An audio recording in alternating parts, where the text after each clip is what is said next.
This is ESPN on ABC, brought to you in part by Samsung QLED TV, the official TV of ESPN College Football. Tonight, the unbeaten Clemson Tigers come to Boston. Frigid weather is a first for freshman phenom Trevor Lawrence, who arrives coatless but confident. It's a homecoming for tackle Christian Wilkins, who embraces the cold and promises an inspired performance. The BC Eagles have worked and waited years for a night like this, in the spotlight, with an opportunity for the school's signature home win. And they take down the Tigers and shake up the ACC race. Temperatures near freezing in Chestnut Hill, Massachusetts. Welcome to Saturday Night Football, presented by Walmart. It's part of Veterans Week, presented by USAA. And tonight's game between undefeated number 2 Clemson, the highest-ranked visitor here since 2003, against the 17th-ranked 7-2 BC Eagles. And the atmosphere is charged up. Chris Fowler and Kirk Herbstreit. A New England game in November with deep meaning. It's been a while. You know, Clemson, most folks feel like they're going to coast through the ACC into the playoff, Kirk. But I think this is the toughest remaining challenge before that bracket for them. No question about that. Not just the conditions that have been talked about a lot this week, but I just think that Boston College is playing with a lot of confidence. And they have, especially offensively, that could be a little bit of a challenge. And we'll see if Dabo and the boys are up to it tonight. His freshman quarterback, Trevor Lawrence, has been phenomenal, but there are still firsts for him. His first night start, his first trip north of Virginia. Visited his grandma there. Wasn't that cold? It's getting colder as Trevor heads north. He was not wearing a coat or a scarf or a hat when he got here, and he looked good in warm-up, folks. He looked a lot taller and skinnier in warm-ups than he did there once he showed up here in the north. Some guys, when you come out on the field and you look at him, they just look different. This guy looks different. He is a pro as far as his physical attributes, and I think he's really starting to see the game slow down for him. What I want you to watch tonight is how Boston College decides to defend this offense. If they keep 2 safeties back, you're going to see a lot of the running backs led by number 9, Travis Etienne. Because if they stay back to prevent the big pass play, that's what's opened up their big plays in the running game. Now you start to cheat a safety down tonight if you're BC. You're worried about that running game. This is a difference in the offense this year from when Kelly Bryant was running this offense. They're going to create those one-on-one opportunities. The consistency and the accuracy downfield to tall receivers like T. Higgins, number 5, is a big factor in this game, and you can see the playmakers that he has around him. The running game, the passing game, this offense is as explosive and balanced as I can remember it being, and you can even go back to the Deshaun Watson days. Agreed. Serious challenge for a BC defense. It's been getting better and better. They've played pretty well the last 3 games. Offensively, they're on pace to break a school record for scoring. They have a lot of weapons, but this guy back here, A.J. Dillon, a rugged 250-pound back who's gritted his teeth and played through a high ankle sprain, good to go tonight. Man, how much fun is he to watch? And you talk about guys that look the part. Steve Adazio wants big physical linemen and talented running backs, and he has that with the sophomore Dillon. Physicality will be big.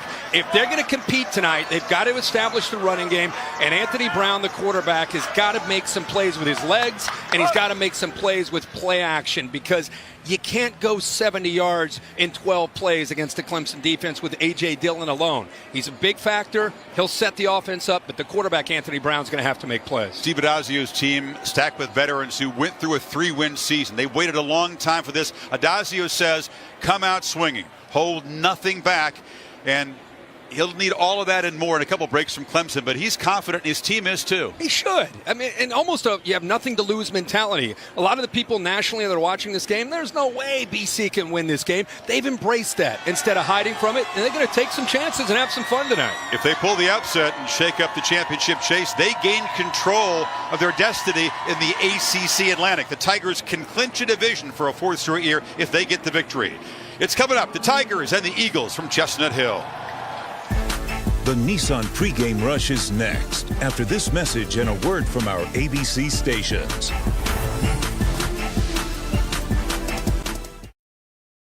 Go out, we're going to play relentless. That's our conviction. We're going to play together. That's our conviction. And we're going to have an edge and a swing. And we're going to play that way. And we're going to stay that way for 4 quarters. It won't be a 1-quarter deal. We're going to ride that game. We're going to drag it into the 4th quarter. And we're going to physically go after them. And then we're going to win in the 4th quarter. That's the way it's going to be. We're going to play like BC. We're going to play who we are. Tough with an edge. We are. BC. We are. BC. We are. BC. I asked Steve Adazio, do you crank it to 11 this week? One louder. He said, no, don't have to. It's a big game. That's 11 for most coaches. That gets you ready to go. This has been the Nissan pregame rush. Kickoff coming up, but now we'll look inside Nissan's Heisman house.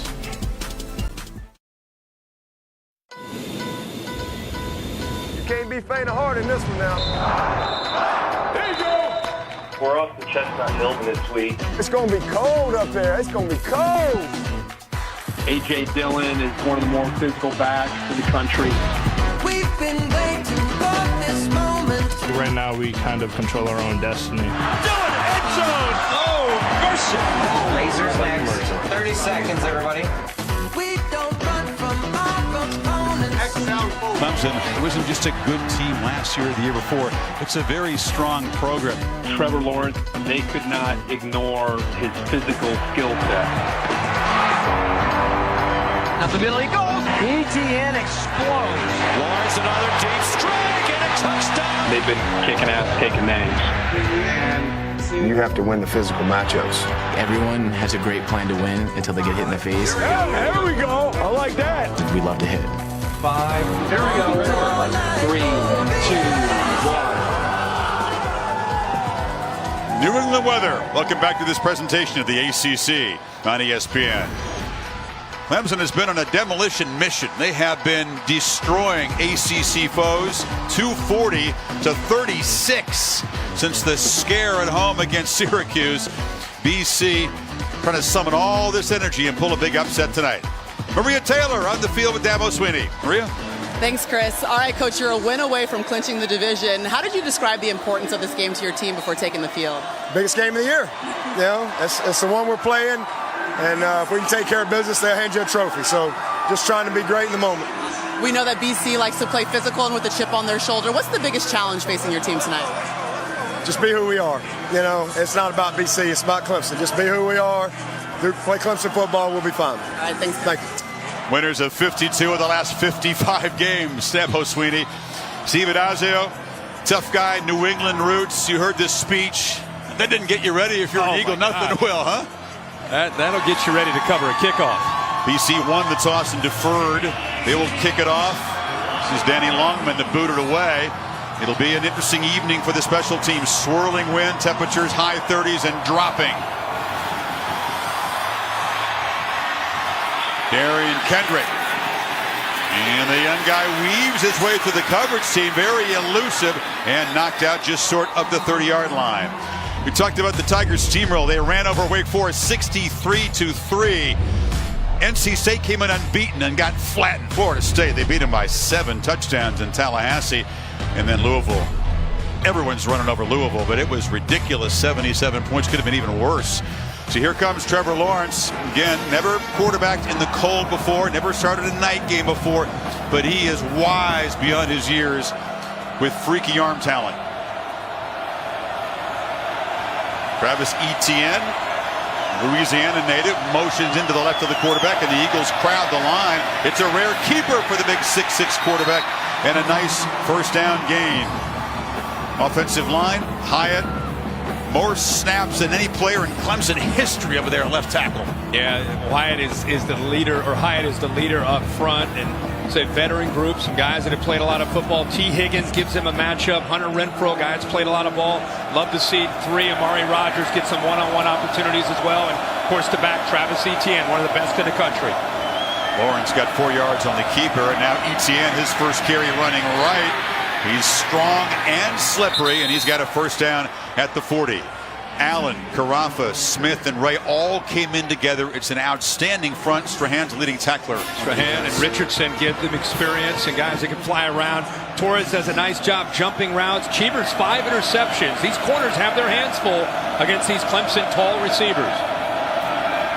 And Lawrence from the pocket, pump fake, now takes a downfield shot. Has a man open. Catch made by Amari Rodgers, and he has run out deep in Boston College territory by Will Harris, but they bought the pump fake, Kirk. Yeah, a couple run plays. Safety starting to cheat up. See how Harris starts to cheat up? Talked about that in the open. The safeties have a big responsibility tonight because they want to come up and help out against the run, but they got to be careful leaving the corners on an island, and they get him on a double move. 41 yards in that pickup.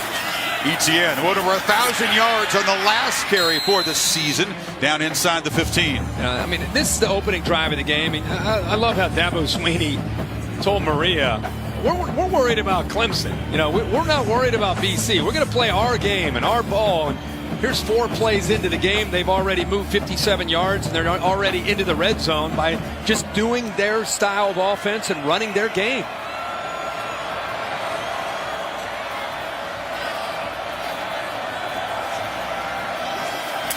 Second and 6. Etienne, not much there. Talked about the veteran front of this Boston College defense. Of course, most teams say it, but stopping the run, priority 1 tonight. Stopping number 9. Yes, the defensive line gives him a chance because they've got some players that are difference makers up there. 2, Zach Allen gets most of the attention, but you're looking at Wyatt Ray, who's also a guy who's been around and played a lot of ball. Ray Smith, 96. They've got to hold their own, not only eat up blocks for the linebackers, but they've got to try to get off of blocks and get penetration.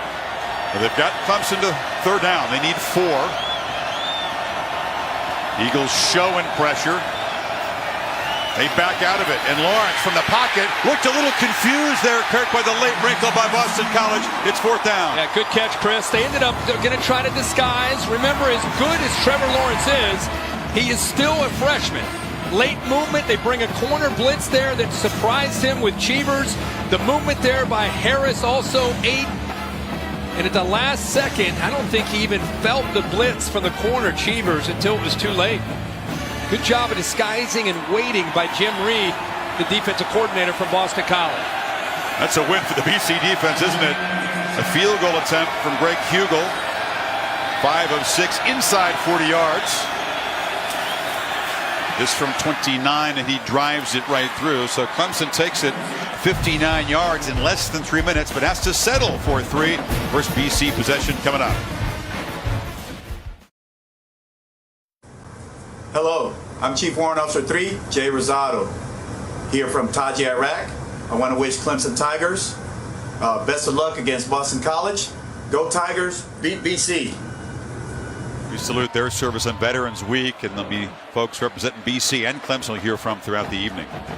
Tigers a field goal in their opening possession, and now BC punted and booted away.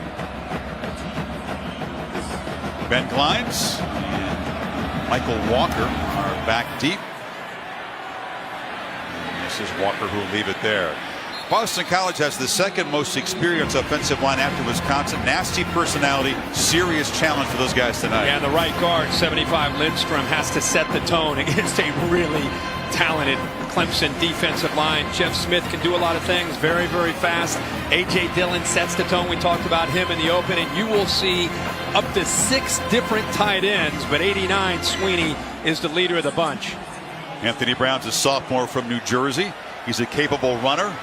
Got a nice strong arm. Can he settle in? Can he be calm and execute tonight against this very good defense? Can he feed Dillon enough? 250-pounder from New London, Connecticut, bangs for a short 1st down gain.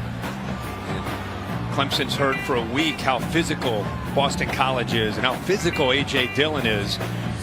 You're going to see a lot of up-tempo approach from BC tonight. And this is Dillon, and he's got a little hole and uses his power and muscles near the marker. It's interesting, a high-tempo offense with big bodies on the field. Yeah, I mean, we live in a high-tempo offensive era, but it's typically, as you say, it's a lot of spread, 4 wide receivers, quarterbacks looking over the sideline, getting assigned to get the play in. But here you're going to see a lot of times, at the very least, 2 tight ends. With the, we call it 12 personnel with 1 back and 2 tight ends. But there's versatility. You can see there, Sweeney flexed out on the right-hand side, another tight end up on the left. This is Travis Levy. He's a back out of the backfield. He's got a catch, and he's got a 1st down out near the 40. He's an excellent complement to the physical Dillon. Yeah, and a big part of their tempo is not just to try to tire Clemson out, but by giving them so many different formations that are unique to this offense, it makes it tough to communicate for the Clemson defense. You see them late to adjust here. The receiver, Jeff Smith in the backfield, and he's got it, Kobe White. They'll use receivers all over the place. They love trickery.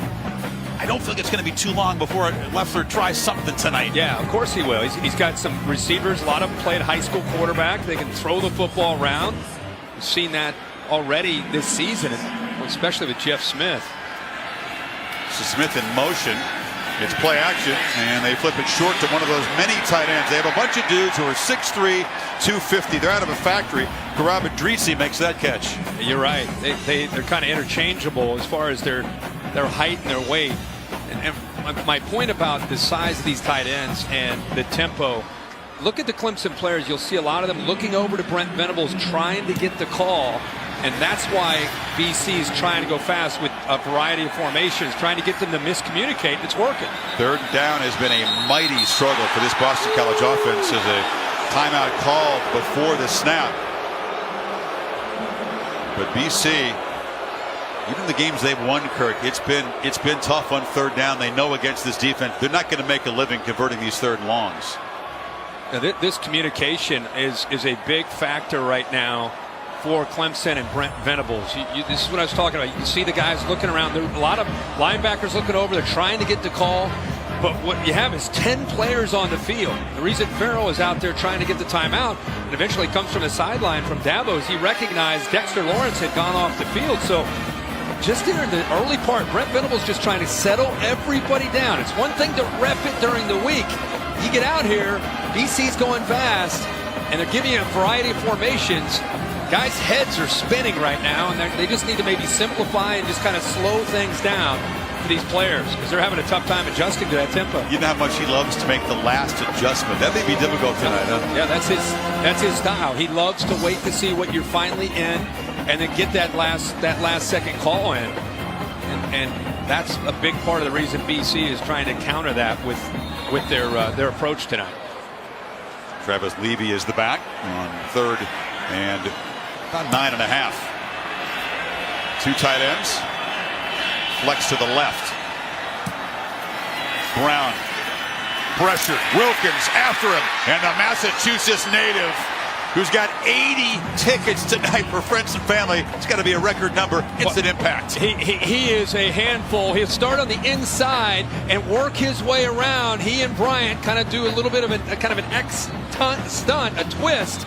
And he is a handful because of his leverage and quickness, ability to get around the right tackle and get into the face of Anthony Brown. And he is a big dude. He's 315, and he landed right on Anthony Brown, who's down on one knee on the field. Hope it's just the wind getting knocked out of him. But Wilkins, so inspired. He didn't get a chance to come north and play in front of home folk too often. That's right. And I don't know if it's the wind. It looked like he may have come down on that right shoulder. He is a year removed from an ACL injury, and Adazio, obvious concern. We'll send it back to Matt Berry in the studio for an update as we await the exam on Brown here.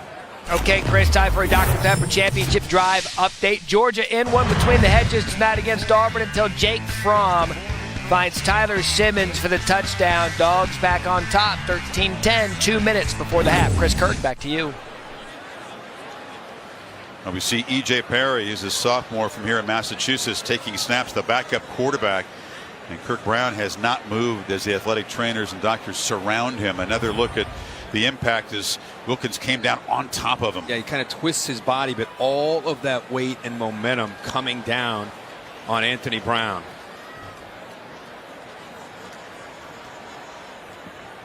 Is that hit late, you think, or clean? No, I think it looked clean to me. But incredibly violent. So update you on that story as Grant Carlson is set to punt it away. Amari Rogers, who made the catch in the Tigers' opening possession in punt return formation, he'll come up and let this bounce in front of him. Now he fields it as the coverage team closes in and drops him for a loss. A risky maneuver by Rogers, who's muffed a few punt returns this year. And Harris, the captain, the starting safety, flew down on special teams. Concern for Brown as Trevor Lawrence goes back to work. Clemson up 3. Saturday Night Football on ABC is presented by Walmart. Light up Christmas at Walmart. In part by Nissan, innovation that excites. And the unexpected energy of ExxonMobil. Energy lives here. So you look at some of the BC greats over the years, and the BC quarterback, Anthony Brown, walking off. Tomorrow is the 1-year anniversary of his ACL injury that set him back throughout the winter and the spring. Wasn't cleared to play medically until summer camp. This appears to be an upper body injury as they walk him off. Good punt coverage sets Clemson back at the 13-yard line for the Tigers' second possession. Moved it 56 yards to a field goal the first time.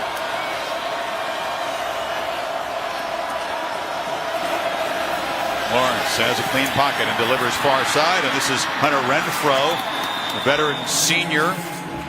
He's got more career starts at wide receiver than any Tiger in history. Good job of finding that soft coverage, and you can see whether it's man or zone, Hunter Renfrow knows how to find, especially in zone, that soft spot. Good rhythm there with Lawrence finding one of his favorite targets. 38 consecutive games that he's played and he's made a catch. That's a share of the school record. And a first down carry by Etienne, slam down after 3 yards. Our Chick-fil-A impact players, Kirk. Yep, start with the Clemson offense. Travis Etienne, try to establish him. We talked about if you get him established, look out, because T. Higgins and company can make big plays. Zach Allen, number 2's got to have a big night against the run and provide the pass rush. And Hamp Cheevers going to be out on an island tonight against T. Higgins. He's got to hold up in that man coverage. Yeah, big, tall receivers against short corners. Everybody tries to pick on BC. This is Renfrow out of the slot. He is well defended and slung down immediately by Max Richardson, the hard-hitting linebacker. Yeah, really good job of this defense pursuing. Jim Reed told us this week how important it was to get this defense off to a fast start. They look completely locked in right now, reading their keys and running to the football. Nice job there by the linebacker Richardson. If you're a defense and you've seen your starting quarterback walk off with an injury, perhaps extra urgency and inspiration. They're known, Chris, for pressure on third down. Let's see if they just rely on the front four to get home or if they bring some pressure.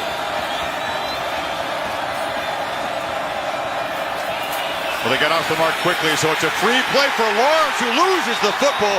Clemson retains possession, but they got a quick start. Yeah, Zach Allen, the leader, number 2, got off a little bit early. I think he was excited to try to get to the corner. Defense, number 2, 5-yard penalty, replay third down. So the fumble doesn't count, but you can see they got after Lawrence. Well, third down, you're going to do everything you can to try to turn loose your outside pressure, your edge pressure. Ray, 11 on the other side, and Allen, and I'll tell you, if he would have waited just a beat, he would have had a chance to get off that edge and still, I think, get around and get the pressure on Lawrence. What a bonus that would be, by the way, to get to Lawrence without having to blitz with those defensive ends. Allen, a guy who came back this year for his senior year, but a certain first-round prospect. 3rd and 2 now after the penalty. Etienne motions out, and Lawrence pressured again, and he'll be sacked.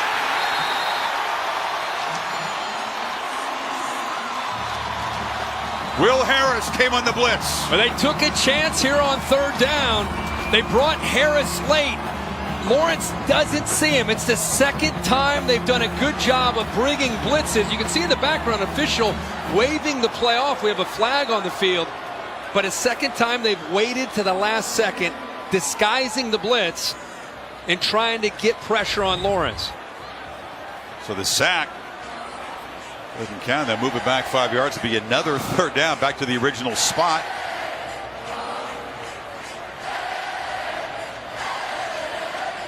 Lawrence has been brilliant, but you mentioned there's still some firsts. Yeah, right now they're waiting to that last possible second to bring pressure, and he's not seeing it right now. They're jumping around on their side of the line again. On 3rd and 7, Lawrence pressured again, flushed. A flag comes in as he scoots out of bounds short of the marker. Zach Allen got there in a hurry again, Kirk. It's in the holding zone. It is. He got held that time because he got around so quickly. But Lawrence is short for the first down. So you think they declined this? Yeah, they'll decline it. He's on the play, 4th down. You're seeing the senior from New Canaan, Connecticut making a big impact And he comes off the edge again. Remember, he was 2 plays ago. This time he waits patiently. I think that's a matchup concern for Clemson. Keep in mind, Zach Allen is 285 pounds. He's a guy that says he emulates J.J. Watt, watches all the cut-ups of J.J. on Sundays, and he's got a future making money playing football too. Oh, yeah. Just a relentless pass rusher. He's like a baby-faced guy off the field, but he just becomes an assassin when he gets out there. Spires hesitated and kicks a rugby punt that takes a bounce. It's fielded dangerously. And Walker has a wall. Down the sidelines, galloping free. Michael Walker all the way home.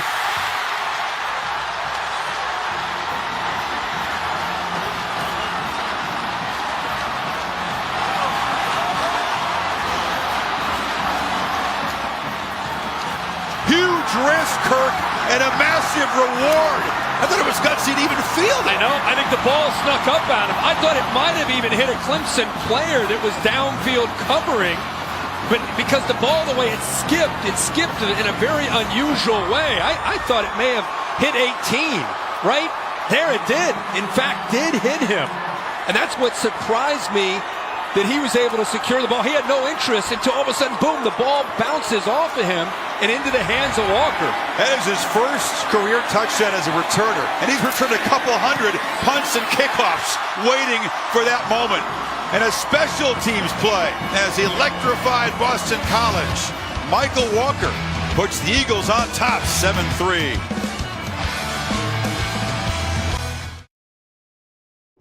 Matt Berry with your DirecTV. More for your college football thing. After a Florida State touchdown, the Irish block the extra point. Julian Love recovers it, returns it for 2 points for the Irish.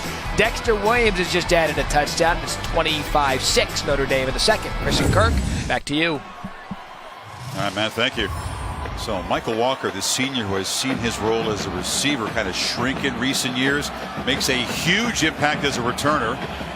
And Clemson trails for the first time since the waning seconds of the comeback victory against Syracuse. Kendrick fields it at the 10. And Kendrick has a crease, and now he's going to be penned in and slung down at the 30. Tremendous reflexes, because as you point out, the ball touched a Tiger on the way to him. Yeah, it touches him. It sneaks up on Walker, but look at the wall. I mean, that's a convoy down that right sideline. The ball is live. BC can pick it up and run with the football after it touched the Clemson player who was covering the punt. Looked like it was actually TJ Chase, a wide receiver, who was downfield. It ended up, that ball kind of bounced off looked like the backside of maybe the backside of his leg. So a team that has been crushing people the last 4 games finds itself down 4. Certainly won't be any panic from this veteran Tigers team. Tavian Feaster is the back. And Lawrence pitches it on first down. It's T. Higgins coming out of the slot. And the ball has some zip on it on a 16's hand, doesn't it? Yeah, I don't think the wind or the cold's affecting his ability to throw the ball. What is affecting him is Jim Reed, the defense coordinator from Boston College, and the job he has done so far with disguising their coverage. Remember, as good as Trevor Lawrence is, he is still a young quarterback seeing defenses and things for the first time. And the end around Rodgers. He's got a first down. Lawrence starting 4 for 5.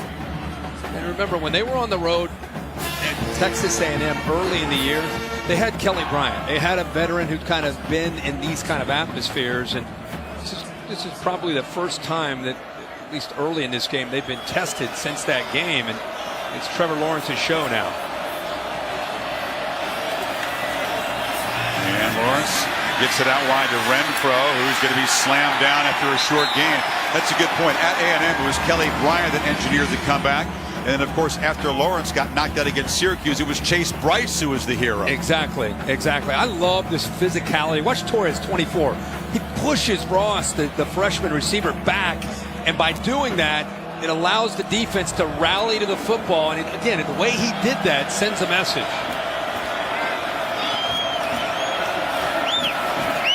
Pressure and a downfield shot. Higgins goes up and grabs it. He's still going. Finally dragged down by the freshman corner, Brandon Sebastian, but uses all that 6'4" height. Yeah, this is what BC's worried about, is the height. How about the adjustment back to the ball by T. Higgins? Ball is underthrown slightly, but uses his length. He's 6'4" with the long arms. It's exactly the reason he's able to go up and over Sebastian. Great adjustment back. Sophomore who has emerged as Clemson's top target for Lawrence this year. 33 yards on that one. And Rogers avoids a tackle and tries a stutter step, makes a man miss. First and goal. Play was almost blown up there by Strahan. It's a run pass option. You're going to see a blitz, which gives him an indicator to get the ball thrown to the outside. The only thing is Cheevers knows he's going to throw and jumps the route. By jumping the route, he ends up not making a play on the ball, and that's why Rogers is able to pick up so many yards. BC kind of baited him into that throw.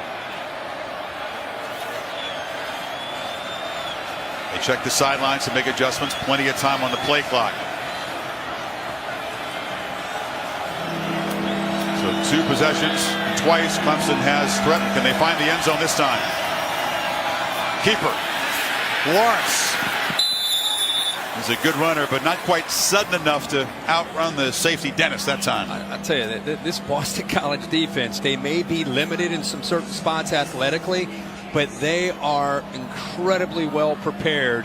That time they gave a read to Trevor Lawrence on the zone read to pull it out and keep the ball, and then they had 2 defensive backs coming up knowing he would pull it and to be there to force him out of bounds. Certainly faster than they have been. They've gone south. They have 5 starters in this defense are from the south. 7 seniors too. Second and goal. Lawrence, pressure off the edge, flips it to Etienne in the flat, slips a tackle and bang down at the 4-yard line. It'll be 3rd down. Brought that same blitz, and again Lawrence not seeing it. He was very fortunate to the last moment get the ball dumped down to Will Harris. Will Harris came. He was able to dump it down before Will Harris got to him. He's seeing the hole. Oh, yeah. They're unloading. Forget about bend but don't break. BC is coming after the young quarterback. Jim Reed, 68 years old. He knows a lot about blitzes. 3rd and goal.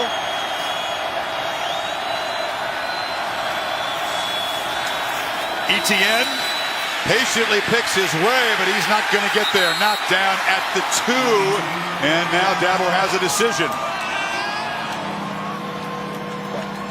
Boston College defensive line doing a really good job at the line of scrimmage. Here come the big guys. Big fellas are coming in. Christian Wilkins and Dexter Lawrence each have scored touchdowns on short runs this year. And short runs. You wonder, because it's getting so much attention, if they go with a little bit of a wrinkle here and use them and maybe in a play action type of way. It's gotten a lot of attention with these guys running the ball from behind. Wilkins, a tailback, has excellent hands. You're right. It is play action, and now they throw it over the middle. Easy pitch and catch. Mylan Richards, a 4th down touchdown, and the Tigers reclaim the lead.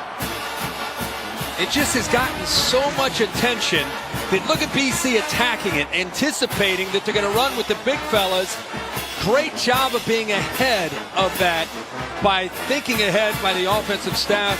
Tony Elliott, Jeff Scott, the co-offensive coordinators. Perfect time to call that play with BC thinking that the big fellas are going to just run and try to power their way into the end zone. And a 6'6" quarterback who just got the ball up and over the middle linebacker's hands. Strahan was close, but Richard, with his first touchdown reception this season, puts the Tigers back on top by a field goal late first quarter.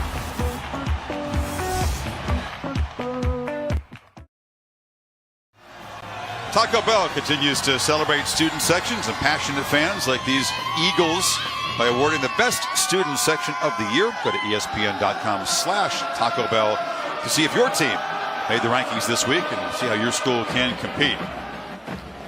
After the punt return, put the Eagles in front. Clemson goes 70 yards in 9 plays. Trevor Lawrence 7 of 7 for 69 yards and the touchdown on 4th down to Richard. So now we're going to see the backup quarterback for Boston College, Anthony Brown, Berea Taylor reporting still in the locker room being examined. And E.J. Perry is going to come in the game. Walker back as the kick returner. And he's in the clear again.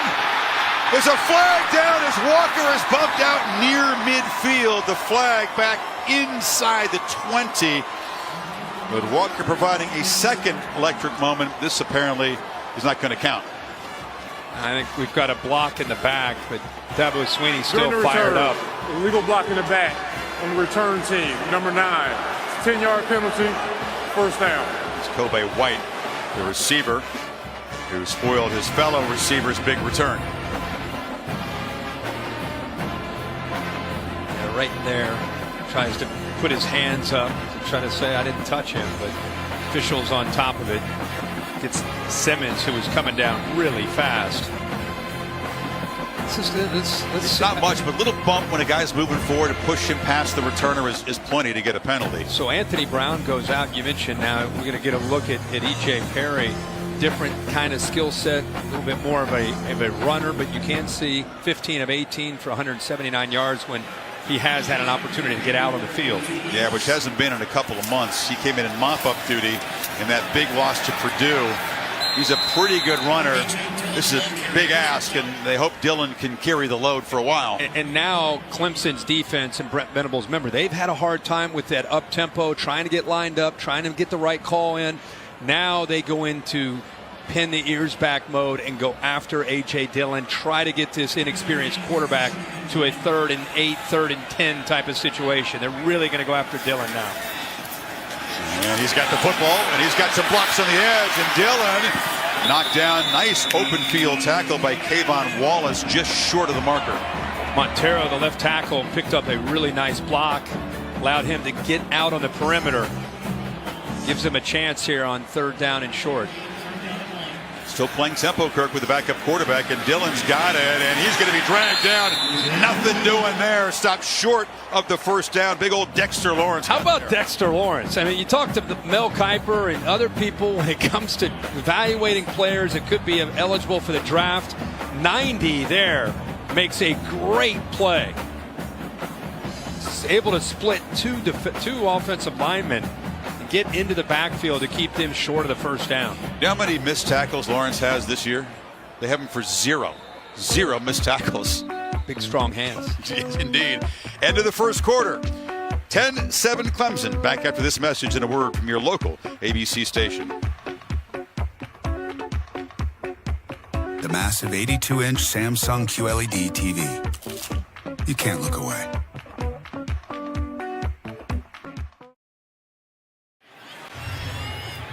Start of the second quarter here in Chestnut Hill. Big Dexter Lawrence blows up the 3rd and 1 play. Tackles Dillon. And now, Kirk, all the front 4 for Clemson. The starters out there on this punt team. Carlson gets it away. Rogers makes a fair catch. And the Tigers will begin from the 37. Kickoff week 10 with Sunday NFL Countdown over on ESPN, 10 o'clock tomorrow morning.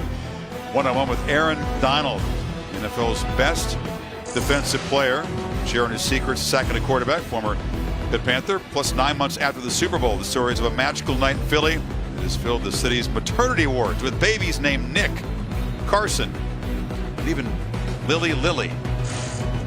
Play on Philly, I guess. How about Aaron Donald's alma mater, the Pitt Panthers, starting to play with some confidence? More than likely could end up being the opponent if Clemson ends up clinching. Playing the ACC championship. There's another keeper for Lawrence. They've done more of that tonight than they typically do, and a hard tackle by Isaiah McDuffie. And he has that skill set. He can do that in 6'6", 215. Go back to the years when Taj Boyd was a quarterback, and of course Deshaun Watson. Run just enough to make the defense aware of it so they don't just lock in on the running back on that look.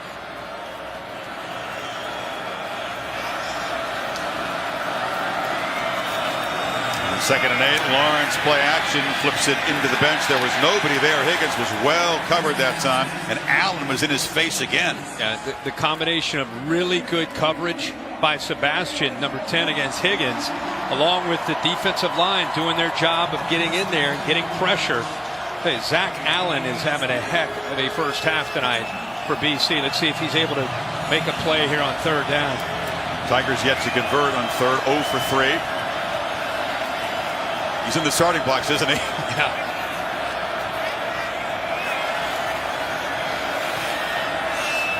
Adjustments being made on both sides. Play clock at 5. Here comes the pressure. Lawrence gets it away. Loops it downfield. What a beautiful throw. And Kendrick crosses the field. Actually retreated. Tackled back at the 28. But boy, can the quarterback sling it a long way. They brought blitz. They leave their corners on islands. And look at the job of the receiver this time getting behind the coverage. Kendrick just beats his man one-on-one. Able to get behind him. There's not going to be that safety help. So you're out there on that island. You cannot afford to miss the way Cheevers did that time. Great route. Great job of connecting there with Kendrick. Ran backwards after the catch, but still got 32 yards. Tigers threatening again. And Etienne breaks a tackle on the edge. And Etienne sprinting down. Knocked out just shy of the 10-yard line. They make the corner make the play here, Cheevers. You see the receiver come in and block the safety up here.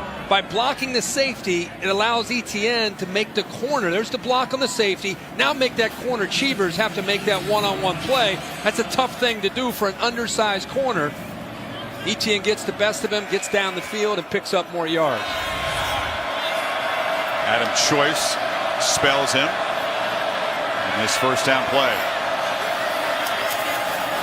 Choice almost to the right side, knocked down by Strahan after 2 yards.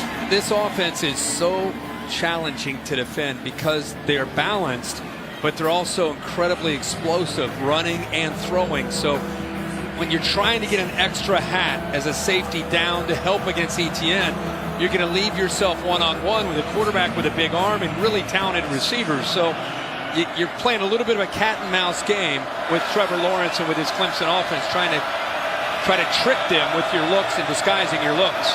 Etienne back in the game. He's got a couple of hard-earned yards. Strahan, the top tackler in this defense, was there again. Yeah, he just filled that hole nicely. Guys played a lot of football. Get this Clemson offense again to third down. Clemson just 1 of 4 here early in this game. If T. Higgins is left alone, he's always an option for them down in this area. The big wide receiver at 6'4". Going against Hamp Cheevers, who's about a 5'9" corner on the left side of the formation. And now Dabo sprinting down the field, showing some excellent wheels at almost 49 years old to get the timeout. He might have broken his own record for the 40 there, Kirk. Yeah, well, he sprints onto the field before every game. This is a pretty good effort. He must have been warmed up from that sprint. He decides to get that timeout in. And starts slowly and then boom. Go, go, go, go, go, go, go. That's 4.7-ish. Give him a 4.7 there.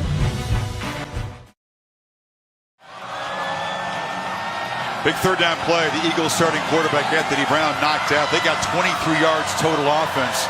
So Clemson now trying to stretch the lead, get it to double digits. Need to get to the 2 for a fresh set of downs. Etienne is the back.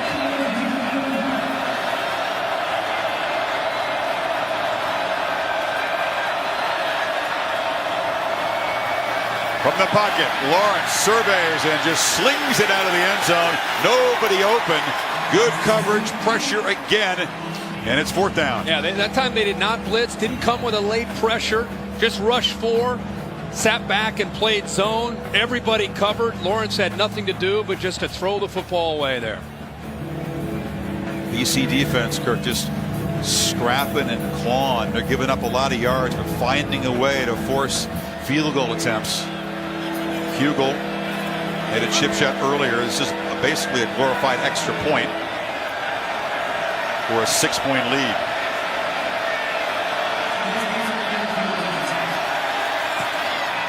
And knocks it straight through. So a 56-yard drive, and Clemson pads the lead. Leads 13-7.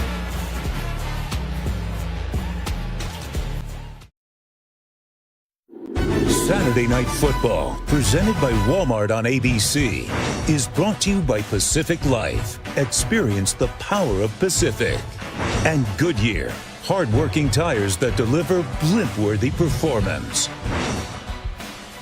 Tigers and Eagles represented around the world. We salute all of their service on Veterans Day weekend. Aerial coverage provided by Goodyear. When you put in the hours, the reps, and the heart, nothing can keep you from being blimp-worthy. Goodyear, more driven. There's really a howling wind a couple of hours ago throughout the day. Rain this morning, but wind has really calmed down. Made it easier on the quarterbacks. And Trevor Lawrence, 11 for 14. Tigers 4 possessions and 3 long drives, but still just a 6-point lead. Another returnable kick for Walker. Has produced the only points for BC so far with a punt return. And he'll be knocked down short of the 25. This Clemson defense has really played well here. Christian Wilkins, the defensive line, gets talked about a lot. Coming back home to the Northeast, has played well in every phase, whether it's rushing the quarterback here. He ends up knocking Anthony Brown down with a violent hit after the throw. And there's the play Dexter Lawrence made where he splits 2 Boston College offensive linemen and still makes a play on 3rd and short. He is fired up. He's got a lot of people here watching him. But BC's in this game 13-7. They have 23 yards of offense. Only run 9 plays. 5 of them have been rushes by Dillon. It's an end around and a big gain spoiled. Is stumbling. He tried to turn the corner. Was the quarterback Perry, is known as a quick runner. Yeah, he had a chance there to pick up some big yards. He just lost his balance, lost his footing. That would have easily been a first down. The backup knows he's just 1 play away. You put in the reps, but you don't really feel prepared for this, do you, Kirk, as a quarterback against this defense? And now a reverse. And it's Jeff Smith, the former quarterback here. He can throw very well, but he has to just throw it away. Yeah, and now a flag comes in at the end of the play. Because I don't think he threw the ball beyond the line of scrimmage. It's going to be intentional grounding. He got outside of the pocket, obviously, but the ball didn't go beyond the line of scrimmage. Different rules apply. When it's not the original quarterback, when a receiver throws a pass, he didn't get the protection the quarterback does in intentional grounding. And intentional grounding, offense, number 22. By rule, he cannot legally ground the pass as he was not the player that controlled the snap. The foul is the loss of down. At the spot of the foul, be 3rd down. I appreciate Dave Kataya. Trey backing me up on that one. It wouldn't have been grounding if he was a quarterback, right? Exactly, because I think it doesn't matter where it crosses the line, in or out of bounds, as long as it crosses the line. But since he wasn't the original person that possessed the ball, player can't do it. Yeah, and that's the kind of trick play that we expected from Scott Loeffler. Smith is 3 for 3 as a passer coming in. That's his first incompletion, and he can sling it well. But the Tigers are ready for that one. Now it's 3rd and 12. And Perry trying to scramble. You can see he's pretty elusive, and he gets slammed down very hard at the end of the play by Xavier Thomas, the freaky freshman. Yeah, much more natural runner when he gets a chance to take off and go. But Clemson once again will force a punt. Mention how BC had 9 plays up to 12 plays, 29 yards. Clemson's offense and Trevor Lawrence, we talk so much about it, but Brent Venables and the job he continues to do with this Tigers defense year in and year out. Dominant. Carlson gets the punt away, and this is Rogers who will let it bounce, and yeah, just let it go. It's going to be down to the 26. And Clemson back to work, up by 6. Early 2nd quarter.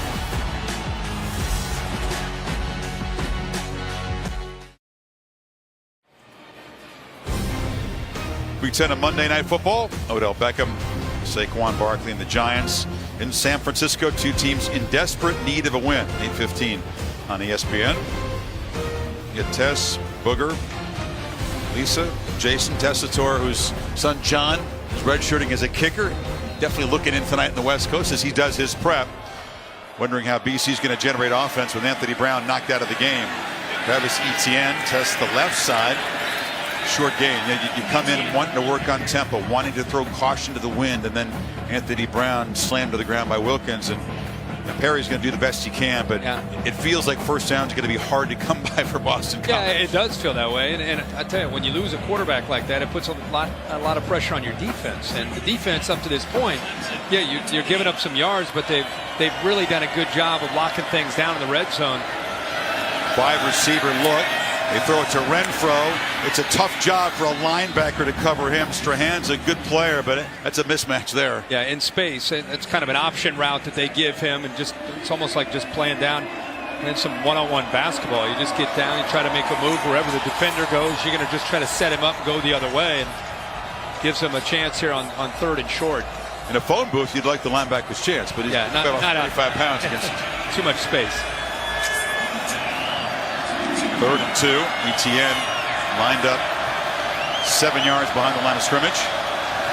And he's got the ball, but not the first down. The Eagles were stout in there. It's a strong play by Tanner Carafa. This defensive line is playing great. Here he is, right here on the outside. It's like it's Zach Allen involved in there as well, but Carafa with this defense across the board. Veteran guys that have played a lot of football. They pinched down anticipating an inside run. They blitzed from the safety spot with Will Harris. And Jim Reed continuing to just kind of hang in there with this BC defense. They're doing a great job on 3rd down. If they can get Clemson to 3rd down, Tigers 1 for 6. Yeah. They were an excellent 3rd down offense coming in. Not a good-looking kick by Spires, going off the side of his foot. And Walker races up to make a fair catch at the 30. We'll see if the Eagles, with backup E.J. Perry at the helm, can get something going, down by 6. You can get ESPN Plus to stream college football all season long. Start your free trial today by downloading the ESPN app or visiting ESPNplus.com. So Ernest Joseph Perry IV, you call him EJ, BC's backup quarterback, back to work with Anthony Brown, knocked out for the game. BC tells us he will not return. It's Dillon, runs right into traffic, steps sideways and manages to get 2 yards. Yeah, this offense is struggling not just because Anthony Brown is out. Remember what they wanted to do. They wanted to be able to run the football. Steve Addazio knew that it would be hard to just run the ball against his talented defense. They had to hit some shots in a play-action pass game. What also is affecting them is 1st and 10, averaging 2 yards only on 1st and 10. Gets him behind the sticks. And Dillon running east and west. He shows the quickness. He's a big man, but you saw the burst there as he got wide in a fast defense. Knocked out a couple yards short. Well, he obviously he has great power. You're talking about a tailback at 250 pounds. But what surprises you when you watch him is how nimble he can be and how quick he is with his feet. The other thing is the patience that he has. He's going up against one of the fastest defenses, not just in the ACC, but in the country. He kind of waited for that to develop, patiently waited, and got some yards. Look at all the Tigers crowding the box, expecting a handoff to Dillon. Instead, it's Perry who turns the corner. He's fighting for everything this back. If he stretched the ball across the 40, enough to get the first down. Yeah, good for him. That effort right there is what you want to see. And they told us when they get these first downs, they want to try to really get the tempo going. Watch this. It looks like he's not going to make it. That effort right there is able to allow him to pick up the first down. He had a couple defenders grabbing onto him. J.D. Davis, the linebacker, had him wrapped up, maybe short of the first down, but the effort gets him it.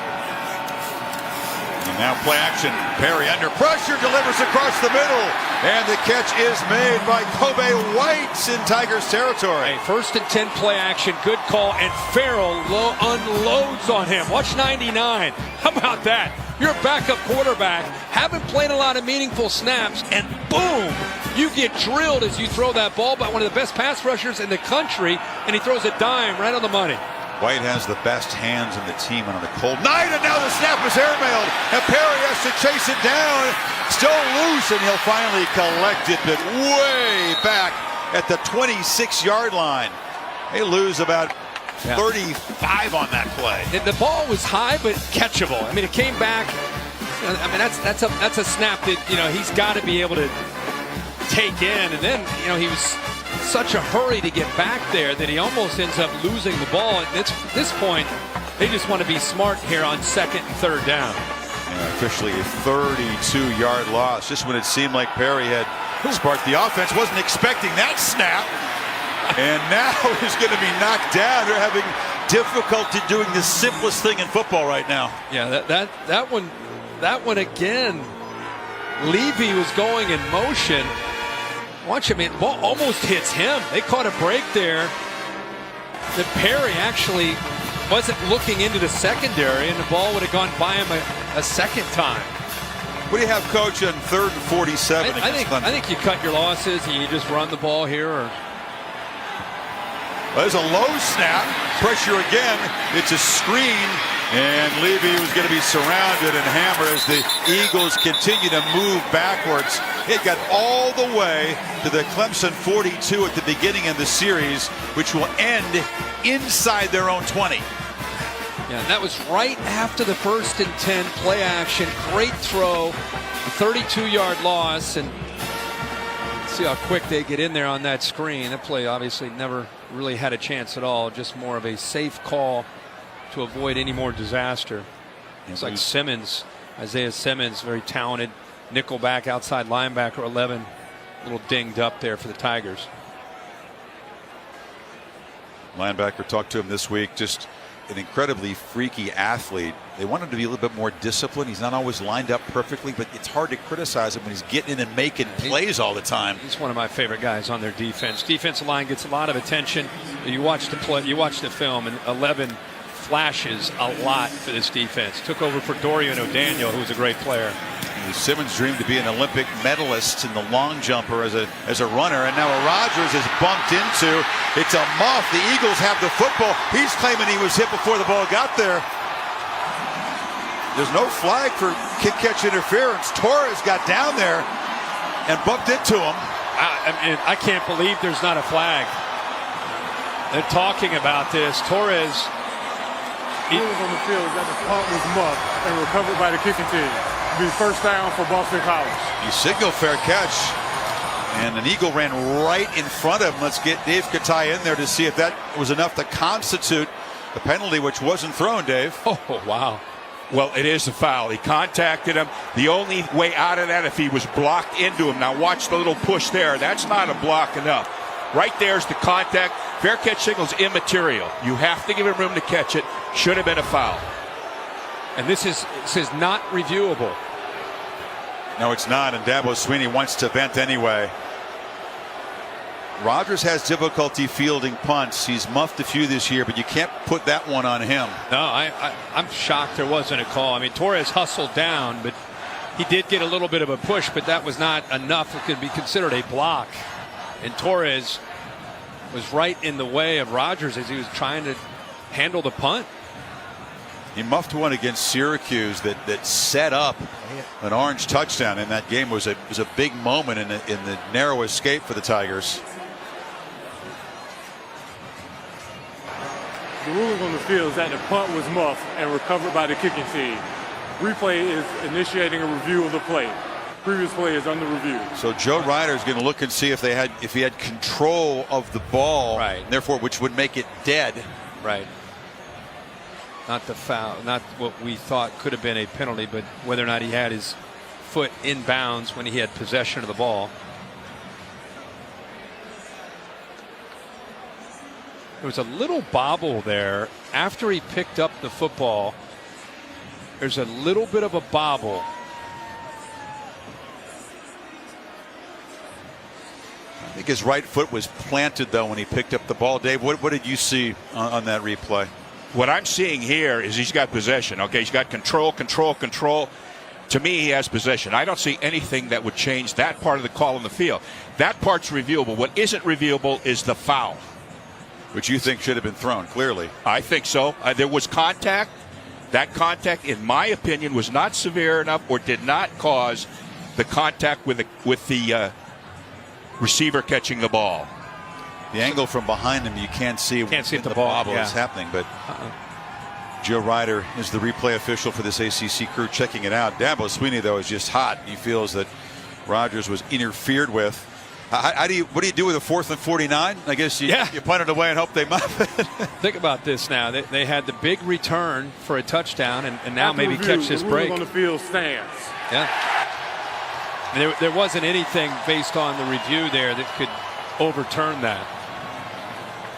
So now Boston College, which has struggled mightily to put together drives and got their only points on a punt return by Walker, is now set up at the Clemson 42, which is exactly where they were set up after the catch before the disastrous last sequence, right here. Remember, he's getting his feet under him now. They had a little success with a play-action pass. They feed Dillon, who tries to get wide and is going to be knocked down at the 40-yard line as a flag that came in. May have been a hold on that far side. I think on the right side of the offensive line. Holding. Offense, number 64. 10-yard penalty. First down. You got the sophomore tackle, Ben Petrula. He's trying to help Dillon get the edge. Yeah, 64 right there. Matched up with Austin Bryant. The reason he was able to get that edge, the hold there. Bryant did a good acting job to make more of it. He sold it well. And this is not an offense that's built to get behind the chains. You have success. You get to those 2nd and 5, 2nd and 6, 3rd and short. Last thing they want to do, any offense, but especially this offense, is get behind like this. Spot foul. It'll be a 7-yard penalty. And now C.J. Lewis, the lanky sophomore from Hamden, Connecticut, stopped for a short gain by Farrell. Really got to give E.J. Perry some credit here. A guy that's not played a lot of football. This game's moving very fast for him and playing against a very good defense. Offensive coordinator Scott Loeffler trying to adjust the game plan that they had prepared all week for, trying to stay within it, but at the same time trying to work through Perry's strengths. And now Perry looking to throw a screen and has to chuck it away. Heavy pressure that time from Farrell. And a flag is down on the far side just at the time of the snap. Signaling false start to Clemson. Likely to decline this penalty. It'll make it 3rd and 15. Perry came in, made his debut at Fenway Park, no less. A win over UConn after Brown was knocked out last November. Offense, 5 players in the backfield. That penalty is declined. Result of the play is 3rd down. Twice BC getting to the Clemson 42 and then going backwards. They are a long way from the field goal range of Colton Lichtenberg. They don't try long field goals at Boston College.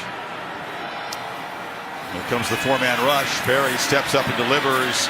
No chance to make a play. Trying to get the ball to Walker, but he was well covered, and it's 4th down. It's the beauty of having this defensive line. Put that kind of pressure on a quarterback on 3rd down. You can sit back, play zone, not have to live on those islands, and still make it feel like that quarterback feels a sense of urgency to get rid of the football. Talk about a front four that has 62 combined career sacks, all of them NFL bound, but not soon enough for the rest of the ACC. Marked by Carlson, does a nice job, gets backspin and goes out of bounds at the 10-yard line. The Bear, with this week's Aflac fact. First, what do you have for us? Dabo Swinney, incredible success, 110-30 in his 11th season as his Clemson head coach. Did you know his first win as Clemson head coach came back here in 2008 at Chestnut Hill against BC? Indeed. That was the very young Dabo Swinney, not yet 40 years old, interim head coach. And you got the Gatorade bath after the Tigers won here 2 years ago. He was actually telling us about that story on the field before the game and talked about how important C.J. Spiller was to that win, and he actually brought C.J. Spiller on this trip this year to kind of celebrate that anniversary. First down, play action throw, and Lawrence gets it to Higgins. This is the game you're talking about. I mean, the world did not know who Dabo Swinney was in November of 2008. They do get the victory here. And there's Dabo, the first of many Gatorade baths. They got him with the orange stuff. He was very calm, very relaxed for a team that's got all this playoff pressure. As Lawrence rolls out and launches downfield. A deep throw for Kendrick. And it battled for and broken up very nicely by Sebastian. That was freshman versus freshman down there. Yeah, what was really nice is the fact that Trevor Lawrence came off with the receivers underneath and worked all the way back to try to get the ball to Kendrick because the safety, Will Harris, came up tight. He had a one-on-one matchup, but give all the credit again to Sebastian. Living out there one-on-one, knows he's got to make a play, and actually he's the tallest corner that they have that plays man-to-man at 6'1". Did a nice job of going up and knocking that ball away. Tigers who've struggled, again, just 1 for 6 on 3rd down, need 2 yards here. Lawrence, shovel pass inside to Etienne, who spins for a first down across the 25. Great adjustment by Tony Elliott and Jeff Scott. They've been getting a lot of blitzes, a lot of pressure from the outside. So this time they go underneath that. See, there's the pressure. Do a good job of almost baiting that pressure, anticipating maybe a quick throw, and go right underneath the pressure from the safety, Will Harris. Counts as a pass, and so Lawrence 14 of 18, 179 yards in this first half. Looking to throw it again. Off the edge, Allen was pressuring him. Downfield shot is over the head of Justin Ross, the speedy freshman. Cheevers in coverage, but once again, that's all about Allen's pressure. Yes. It's 285 pounds being able to win this matchup, and he is giving Ankrum all he can handle on that right side of the offensive line. And they were fortunate because look at that. You see the quickness of Justin Ross. He's a true freshman, and Cheevers trying to do everything he can to hold on to his hip or his jersey, anything. And if he had time, that was a chance for a big play for Clemson. On 2nd and 10, Lawrence looks to throw the far sideline. Sliding catch made by Higgins.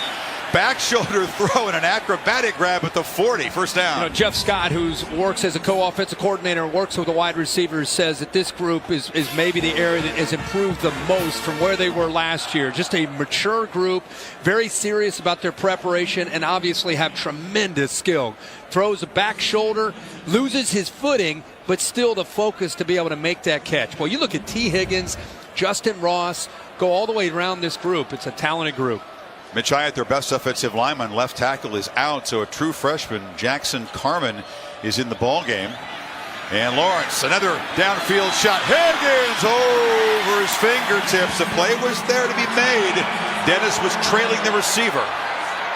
And he had time this time. He had all the time that he needed, and he just missed it. And those are the plays that Clemson's been hitting this year. You know, they have as many explosive plays of 20 yards or more coming into this game. They have 60. All of last year, they had 60 plays of 20 yards or more. So those are the plays that Lawrence has been hitting. That time, just overthrows a wide open T. Higgins. Explosive running and throwing. Yeah. Much more so than the championship team of 16 led by Deshaun Watson. Scoring quicker. Play clock running down. 2 seconds to snap it. Lawrence gets it out, delivers far side, and dragged down immediately is Ross. Good open field tackle by Dennis. Well, this secondary on passing downs, they are running all over the place after the snap, doing everything that they can to try to give Trevor Lawrence and these receivers one look, and then after the snap, running almost in some cases all the way to the other side of the field, trying to hope to catch him napping and see if he can throw one into coverage. Choice is the back on 3rd and 6. Eagles are showing pressure off the edge, and they bring it. Lawrence stands, delivers a strike across the middle to Ross. What a throw and catch. First down at the Eagles 40. Here's an example of where they're moving, and this time it backfires on him. Watch him clear out after the snap, and when they end up moving like this, you end up seeing that crease, and he feels that, and he slides it right in there. So that time, Dennis moves out, again, by disguising, and opens up that skinny post. Tigers trying to play with tempo. Eagles brought in some fresh defenders. Lawrence pitches it, a long throw. Catch made by Rogers is going to be corralled after about a 5-yard gain. Final seconds of the first half. Sweeney spends a timeout as they try to work toward field goal range, or perhaps take a shot at the end zone. We'll see if they can add to the 6-point lead.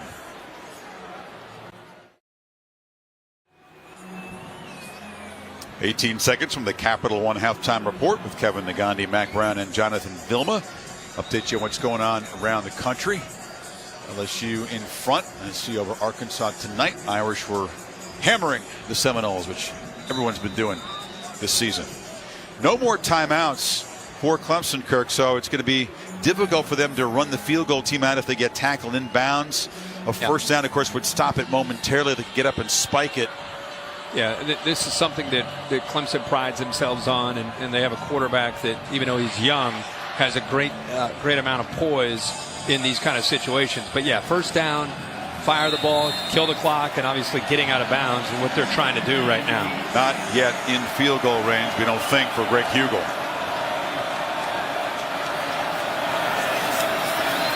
Lawrence thought about going downfield, gets sacked, and that's going to do it. Clock ticking down. They don't have any timeouts. Can they get a spike? They got receivers 25 yards downfield, taking forever to get back. 4, 3, that sack. Makes it well, he spiked it, but did they preserve 1 second? Eagles are lobbying, say the half is over. Isaiah McDuffie got in there, and that's the one thing that the young quarterback could not do in that situation. Yeah, and that's the inexperience. I mean, the talent is there, has a tremendous amount of confidence in his arm, like most young quarterbacks with big talented arms. He has a lot of confidence in his receivers, but he held on obviously too long there. He should have just gotten rid of the ball, thrown that one away, and saved some time. Yeah, they concluded there was a second to go, so the Eagles drop everybody back, and this figures to be a Hail Mary to end the half. Timeout, Boston College. We know this. Lawrence has got the arm to get it there. And they've got some big receivers to go up and get the football. And a wise timeout. BC's, they don't carry over. Might as well spend one here to figure out how to get to defend this. But a first half in which Clemson has gained 260 yards. Boston College has 24 yards of total offense. And 1 yard rushing. How about if you told Steve Adazio yesterday in the meetings, you're going to get to the half, potentially down just 13-7. Remember, his whole goal is what? Let's drag them into the fourth quarter. Let's see if we can get them to the fourth quarter, being within striking distance. If you would have said you're only down 6 at half and you have 1 yard rushing, he wouldn't have believed that. That's an offense that averages 226 yards rushing. In their 2 losses to Purdue and NC State, the ground game was limited, but not like this. He's going to drag him into the third quarter. Yeah. Clemson has 9 plays inside the 15-yard line, and they only have the 1 touchdown in the fourth down play and 2 field goals. 3 receivers to the right, all of them big guys. And Lawrence rolls that direction and just launches to the end zone. It's a mass jump ball, but out of bounds. Gave nobody a chance to make a play. And so Boston College, despite paltry offensive production in the first half, still down only 6 points. Lawrence throws it 25 times for 216 passing yards. Not bothered by the cold or the wind at all. Bothered by Jim Reed's defense and not being able to close inside the red zone. 4 times they've been in the red zone, only 1 touchdown. Eagles lose their starting quarterback, Anthony Brown. Let's hear from Coach Adazio with Maria Taylor. All right, Coach, your defense was able to hold on the very last series. Yeah. What have you seen from that side of the ball this entire Well, night? I think we're playing really hard on defense. We've given up a couple of deep balls, but that's hard not to. So we're playing aggressive. I think we're going after them. We got to settle down on offense right now. We lost our quarterback, and we just got to go back in at halftime and get ourselves settled down, readjust our attack now. And we just got out of sync there a little bit. So we'll go back in, figure all that back out, get a new plan together here, and to accommodate EJ and just come back and get to work again. What are some of those adjustments you feel like you have to make? Well, EJ's has got really a lot of legs. He can run a lot of options. We're probably going to have to take a look at some of that and just the exact throws we want to utilize with him and make sure we're secure with our specials with him in there and just. He's a competitive, tough kid, and he'll be fine. We have to settle down and just readjust our plan. All right, thanks, Coach. Yeah, you're welcome. Our buddy Lee Corso Kirk always says, improvise and adjust. That's what coaches have to do. On the BC fly. will have to do that at halftime. They'll get the ball to begin the third quarter. Down only 6 to number 2 Clemson. End of the first half at Chestnut Hill. Capital One halftime report is coming up right after these messages.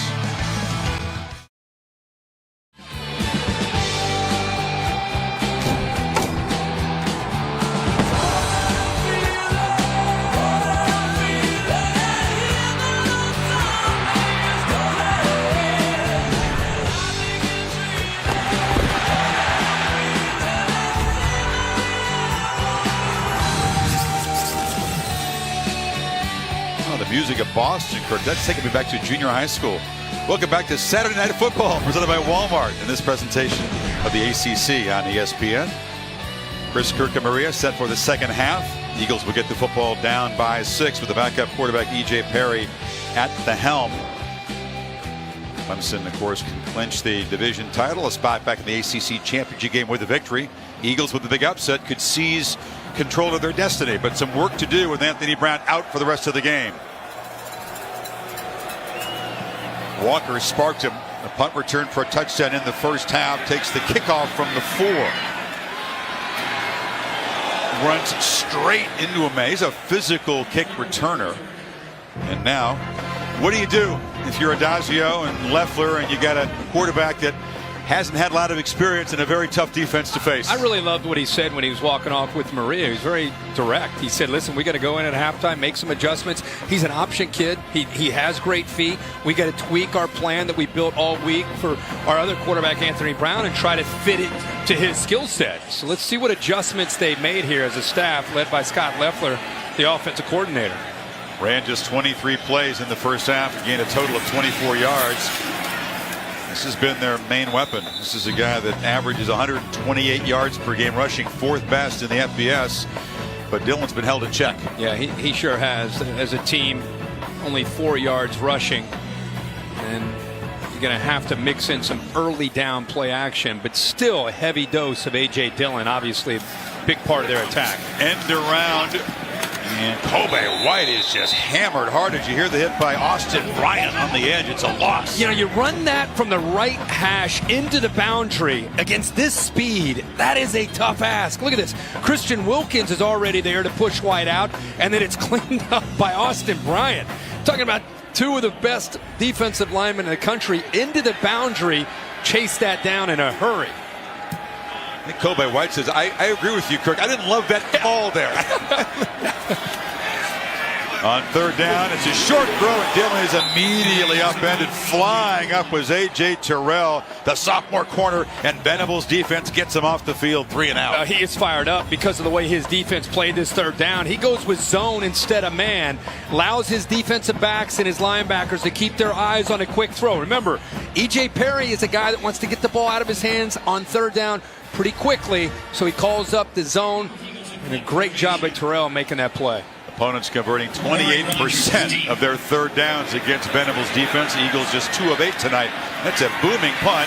And Rodgers, who had the controversial muff in the first half, retreats and fields it and gets back to the 37-yard line. To Maria Taylor. I spoke to Dabo coming out of the locker room, and he pointed to those 260 yards of total offense and says, we're doing a great job moving the ball.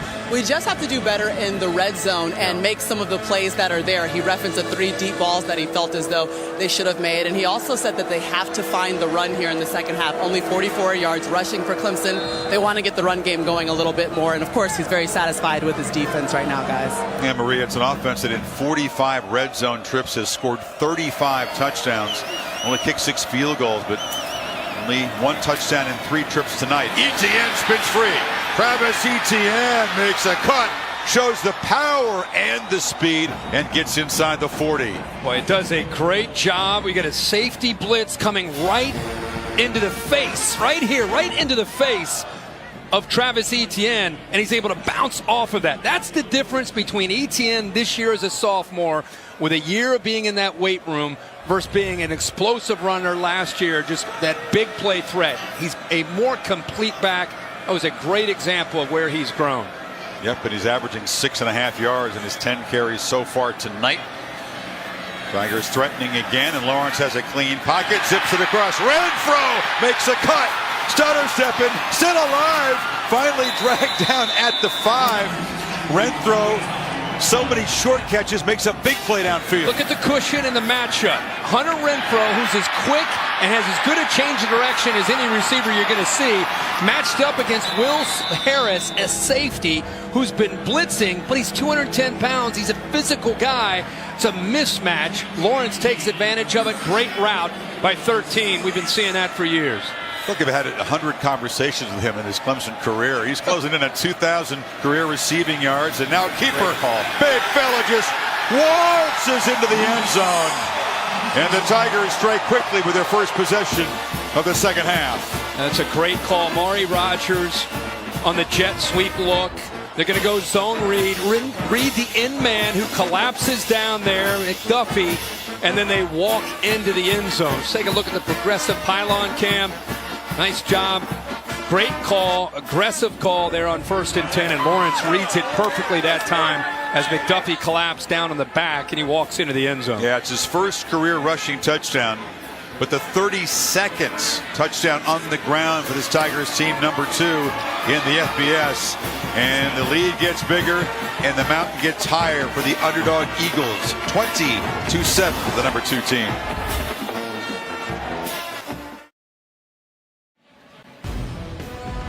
Another reminder, tomorrow morning on ESPN, Sunday NFL Countdown, 10 o'clock Eastern Time. Also live on the ESPN app. You can watch it anywhere. So, Trevor Lawrence earlier threw for a 4th down touchdown to Richard. Waltz is in for his first career rushing touchdown, and the lead is now 13. BC still sitting at 22 yards of total offense. A 74-yard punt return, providing the only points by this man Walker. He'll take a knee. Our Pacific Life game summary shows you the sad news. The 6th Eagles offensive play, and Anthony Brown is slammed down hard by Christian Wilkins, who lands on him with all 315 pounds and is out of the game. Then a risky play as Walker scoops it up after a touch to Tiger and goes 74 yards to the house. Yeah, and really it's why it kept BC in his football game. And Trevor Lawrence, you see the numbers. Clemson moved the ball down into the red zone the first half 4 times, only came away with 1 touchdown. Dabo Swinney telling Maria, obviously we talked about it, the importance of scoring in that red zone area. In that first possession, they did that very thing with Trevor Lawrence on the option. And Perry to one of the tight ends. That's the top target there, Tommy Sweeney. The Tigers have done a good job defending those tight ends tonight so far. They sure have, and getting pressure on the quarterback, Perry. That's a good 1st and 10 throw instead of waiting till 3rd down. He got 6, and now Dillon trying to find a crease. And he will cut and spin for a 1st down. Got out of the tackle of Wallace and out to the 38. You know, when you have a backup quarterback that hasn't played a lot of snaps, it's important to try to. Clemson's just saying, listen, we're taking A.J. Dillon out of the game. We are locked in on Dillon, and that's where Scott Loeffler's trying to come up with other answers to try to slow them down. Dillon cuts back. Tigers with that deep defensive line. Their backups are guys who can start most places. A lot of those in the game right now. Yeah. I mean, you're looking at 9 guys up close to the line of scrimmage. There's a look at a few guys that they're rotating in. Do a very good job, maybe as good a job as anybody. See all these white jerseys with the orange breeches getting up there close to the line of scrimmage, not feeling the threat of anything downfield. Clemson brings out the orange breeches when it's a big game, when it's championship time. They can clinch the division tonight. And Perry is spun down by the junior safety Tanner Muse, who they feel is the most improved defensive back on the team. And Tanner Muse is a very talented young man. Belmont, North Carolina, 6'1", 230, and fast. And I think the difference in him now from last year is he understands Brent Venables' scheme. He's communicating better, seeing it, and playing much faster up to that speed level that he has. And he gets there. He doesn't miss tackles. No. It's 3rd and 9. Perry from the pocket delivers a high throw, and it's going to be ruled incomplete.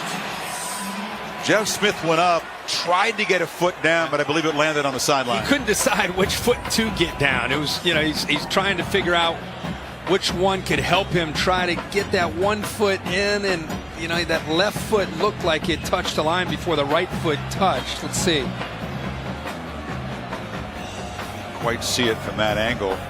You're right, 1 foot landed. Which foot touched? Well, the right foot may have touched first. The left toe definitely hit the white. Yeah, but let's see. That was a pretty good angle. That right foot hits there, and then the left foot goes down. That may be a catch. If the right foot hit first, it was by a millisecond. Yeah. I'm telling you, it looked like that right toe may have touched. Well, they do review it. They don't have to stop the game to get a look at it, and they're satisfied that they saw nothing that would overturn the call. So it is 4th down. That's a nice punt that Rogers makes a fair catch at the 16-yard line. So the Tigers pinned back, but up 13. Go back on offense.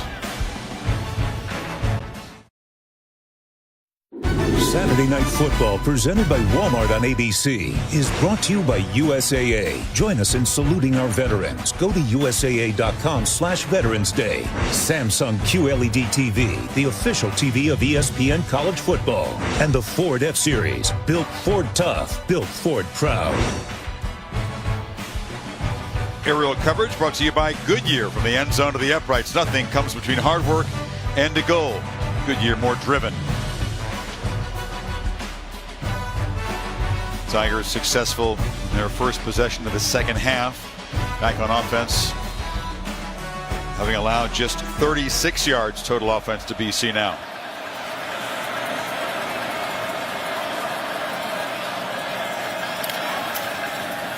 Keeper again, and Lawrence tests the right side, able to elude a tackler and is knocked down hard. They're not shying away from this running. guy some hits, are they? No, not at all. I mean, and they keep running this zone read, and Boston College continues to take away the backs and giving Trevor Lawrence the read to keep it. Now, he's not as obviously as dangerous a runner as what you see with Etienne, but he can go. I mean, for a big guy, he covers a lot of ground. He's 6'6".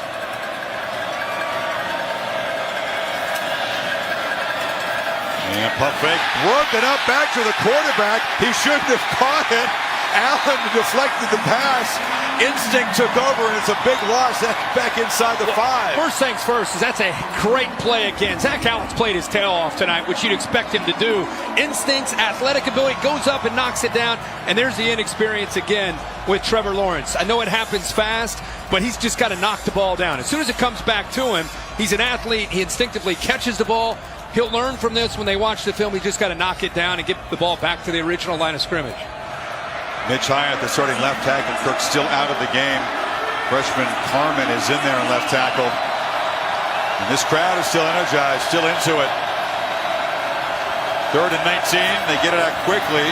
Far side to Trevion Thompson. It's a short game, and the Eagles defense forces a punt. Yeah, this Zach Allen is a big-time player. We've talked a lot about the Clemson D-line and their futures. You talked about how he loves to watch J.J. Watt film on Fridays to kind of get him in the right mindset. I mean, he's maybe not quite as big as J.J. Watt, but his game, his style kind of reminds you of a J.J. Watt type of player. Whether it's speed rush, getting around, using his hands, defending the run, getting up and knocking balls down, kid is a big-time player. He's an impressive guy, too. 3.8 GPA, is a finance major. Talked about his 2 grandmothers. He feels inspired by the work ethic, and as Spires gets the punt away, it's high and short, and Walker makes a fair catch. His 2 grandmothers, one of them was a single mom who raised 3 kids. The other grandmother in Russia was put in a Nazi labor camp, and she had the toughness to survive that, get out, and he said he's so inspired by both of his grandmothers, Zach Allen. Yeah, I read that, and I was just blown away. I love to hear stories about some of these players and where their background and what they've been through, and for him to talk about the women in his life and both of his grandmothers had such a big role in his life. He's a modest guy. You're talking about what a great player he is and future he has. He doesn't act like that at all. Really driven to continue to improve and get better. Again, this Eagles offense with good field position gets something going. Perry is chased immediately. You see the quickness that the quarterback has, but all of that to just gain 3 yards. Kendall Joseph, the backer, got in there in a hurry. Yeah, he sure did. And also Trey Lamar. Trey Lamar is a big man. When I came into this game, I thought, okay, I can't wait to watch Trey Lamar at 6'4", 255 against A.J. Dillon. Dillon's got it. Not much. Yeah, Dabo Swinney says Trey Lamar is built for this kind of game. Yeah, I mean, I thought we were going to see a lot of collisions between 2 running the ball and 57 making plays. Look at him, 6'4", he's up to 255 now. I mean, just a big Mike linebacker. Leads the team in tackles. Eagles need 5 on this 3rd down. It's Glines coming in motion. Perry rolls out and delivers in the flat, and the catch is made by Glines. Nice little route, good play design. It's a 1st down. A nice rub route here, kind of a pick that they use to try to watch the action of the 2 outside receivers. That gets Glines out into the corner, man to man, and Joseph, the linebacker, trying to stay with him. And that screen there, that rub route opened it up. Quarterback keeper, he is swallowed up by Isaiah Simmons. They tried a little deception with the two-back look. Clemson wasn't fooled. Well, Austin Bryant takes away the back, so he's going to read Austin Bryant initially. Boom, he takes it away. The only problem is when he pulled it, you talked about Isaiah Simmons is already there. Brent Venables brought heat at the right time there on 1st and 10. Well-schooled, well-prepared, extremely talented up to this challenge tonight so far. Again, two backs in there on 2nd and 15. It's an option look and a big hit on the quarterback. He was cut in half by Muse. Well, Steve Adazio told Maria walking off, we got to try to come up with some answers, kind of some different wrinkles. And we lose Brown and we get Perry. We got to take advantage of his ability to run option. And that's what we've seen. They're trying to get him on the edge, trying to run the football more and not just rely on this running game and play action. Figure the Eagles have 2 plays to get these 9 yards. On 3rd down, 2 tight ends in there. And it's Levy who runs it straight ahead. He delivered the blow. He ran over Kendall Joseph.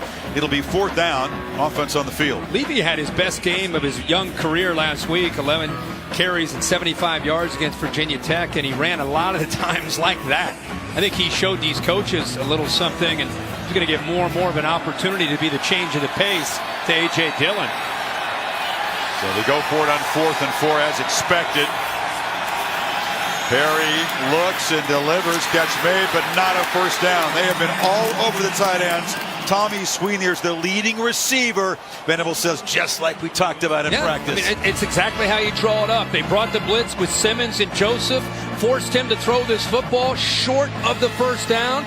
Sweeney catches that 2 yards short, and there's 2 more defenders, and look who's a happy man.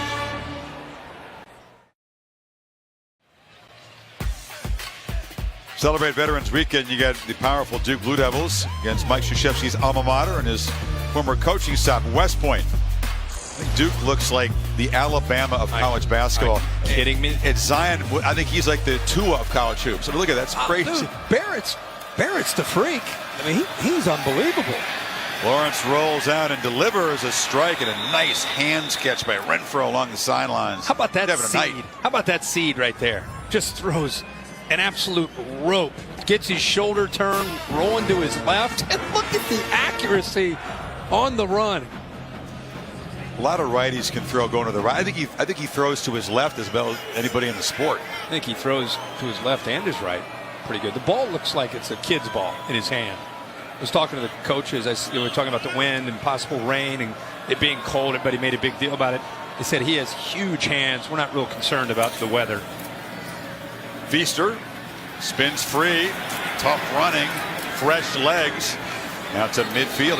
They're still trying to push the pile. They finally blow the whistle. Feaster is healthy now. You have ETN you have to deal with, Feaster, Choice, Dixon.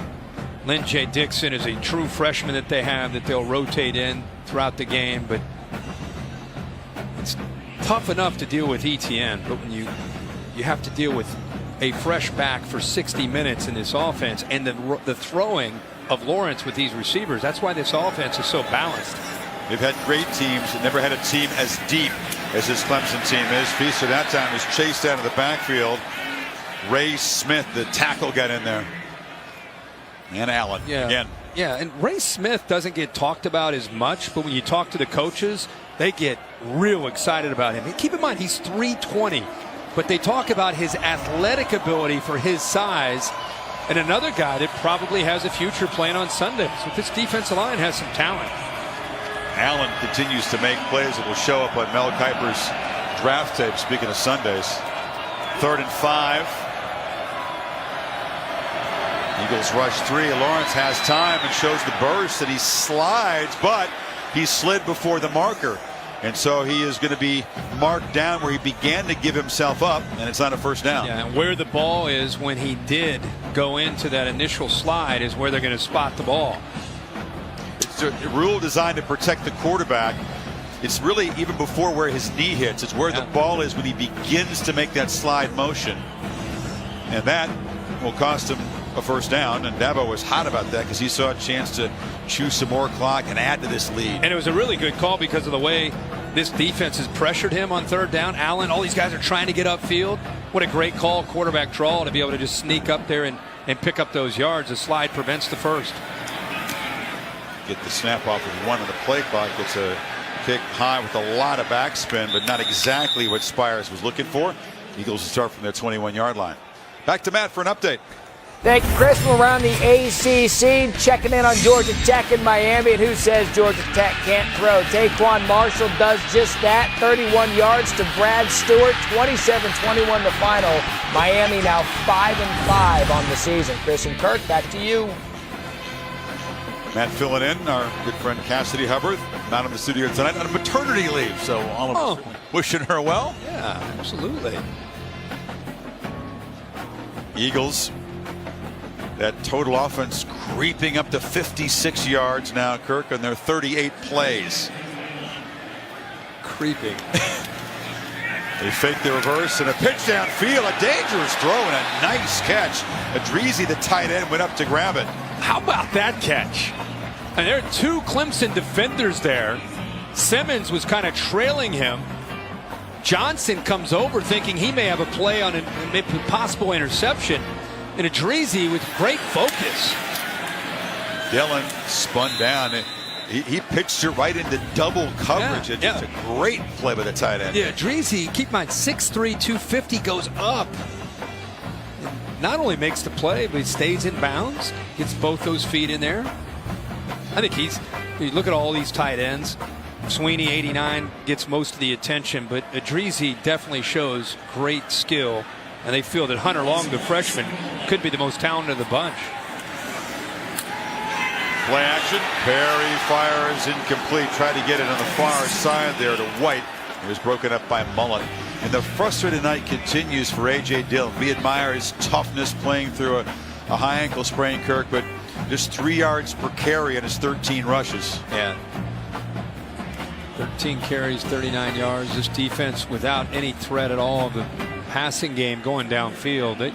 They've adjusted to just locking in as if they weren't already locked in on A.J. Dillon. Now they've really zeroed in on him. Tight ends in the slot. Levy is in the game. Protection breaks down, and it's a sack. Perry is dropped by Cleveland Farrell, who was on the ground, just reached out a big arm and grabbed the quarterback. Usually you think of Farrell, you think of him coming off the edge. Watch how he works underneath here. This is just an effort sack. He goes down, but he doesn't give up, and eventually, even with a lineman on top of him, he gets to the quarterback. That is not giving up as a pass rusher. Yeah, that's wanting that sack right there. 300 pounds on top of you, but you got one arm free. Grab the quarterback by the ankle. It's an ugly kick. And squeeze a few more yards out of the bounce. But Clemson back to work at the 39. Curtis Wilson, the Allstate bus, making the trip up to Chestnut Hill. It's really your Allstate mayhem moment. How about mayhem? Northwestern Wildcats and Pat Fitzgerald go up to Iowa City with a chance to clinch. What a catch right there. That kind of represents this game for Northwestern. They win at Kinnick. They didn't win a non-conference game. Everybody thought Wisconsin would be the team that would get to Indy. Instead, Pat Fitzgerald, congratulations. The Wildcats are headed to Indianapolis to play in the Big Ten Championship. Take on the winner of Ohio State, Michigan. Buckeyes grinding past the Spartans in East Lansing today. Pitch to the edge. Pads are popped. And knocked down there is Choice right at the line of scrimmage. This Eagles defense hardly quitting, playing with great effort and energy still. Yeah, they really have played well, all things considered. The challenges of defending this Clemson attack and the different ways that they can come after you really have had a great plan, and for the most part have executed it pretty well to keep themselves within striking distance, just not getting anything from the offense tonight. Lawrence zips it far side. Catch made and shoved out of bounds is Rodgers with 16 seconds. Maria? Hey guys, and also Mitch Hyatt, you've seen the left tackle starter for Clemson. We haven't seen him in the last 2 series, and about 3 minutes left in the first half. He went in the tent a couple of times. He came out, was kind of looking at his hand, was rotating his shoulder, and right now he's not sitting with the starters on the offensive line when they come over to the sidelines. He's sitting back in the second row, so I'm not sure if he's out. He's standing and holding his helmet, but he hasn't been in for 2 series. Man making his 52nd career start. He's played more than 3,400 snaps. You can see disappointment on his face. But the Tigers up by 13, headed to the final quarter here in Chestnut Hill. Back after this message and a word from your local ABC station.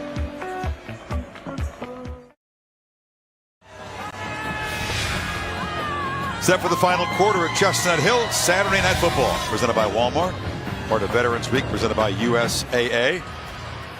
This frosty night in New England, the BC student section trying to stay in it. Their defense has certainly played with a lot of spirit. And despite the fact that the Eagles have mustered 6 first downs and 61 yards through 3 quarters, they're still hanging in the game with hope if they can get Clemson off the field on this 3rd and 2. Adam Choice is the back. Lawrence is looking to throw, and he flips it. Quick completion to Renfro, who's been busy tonight. Veteran.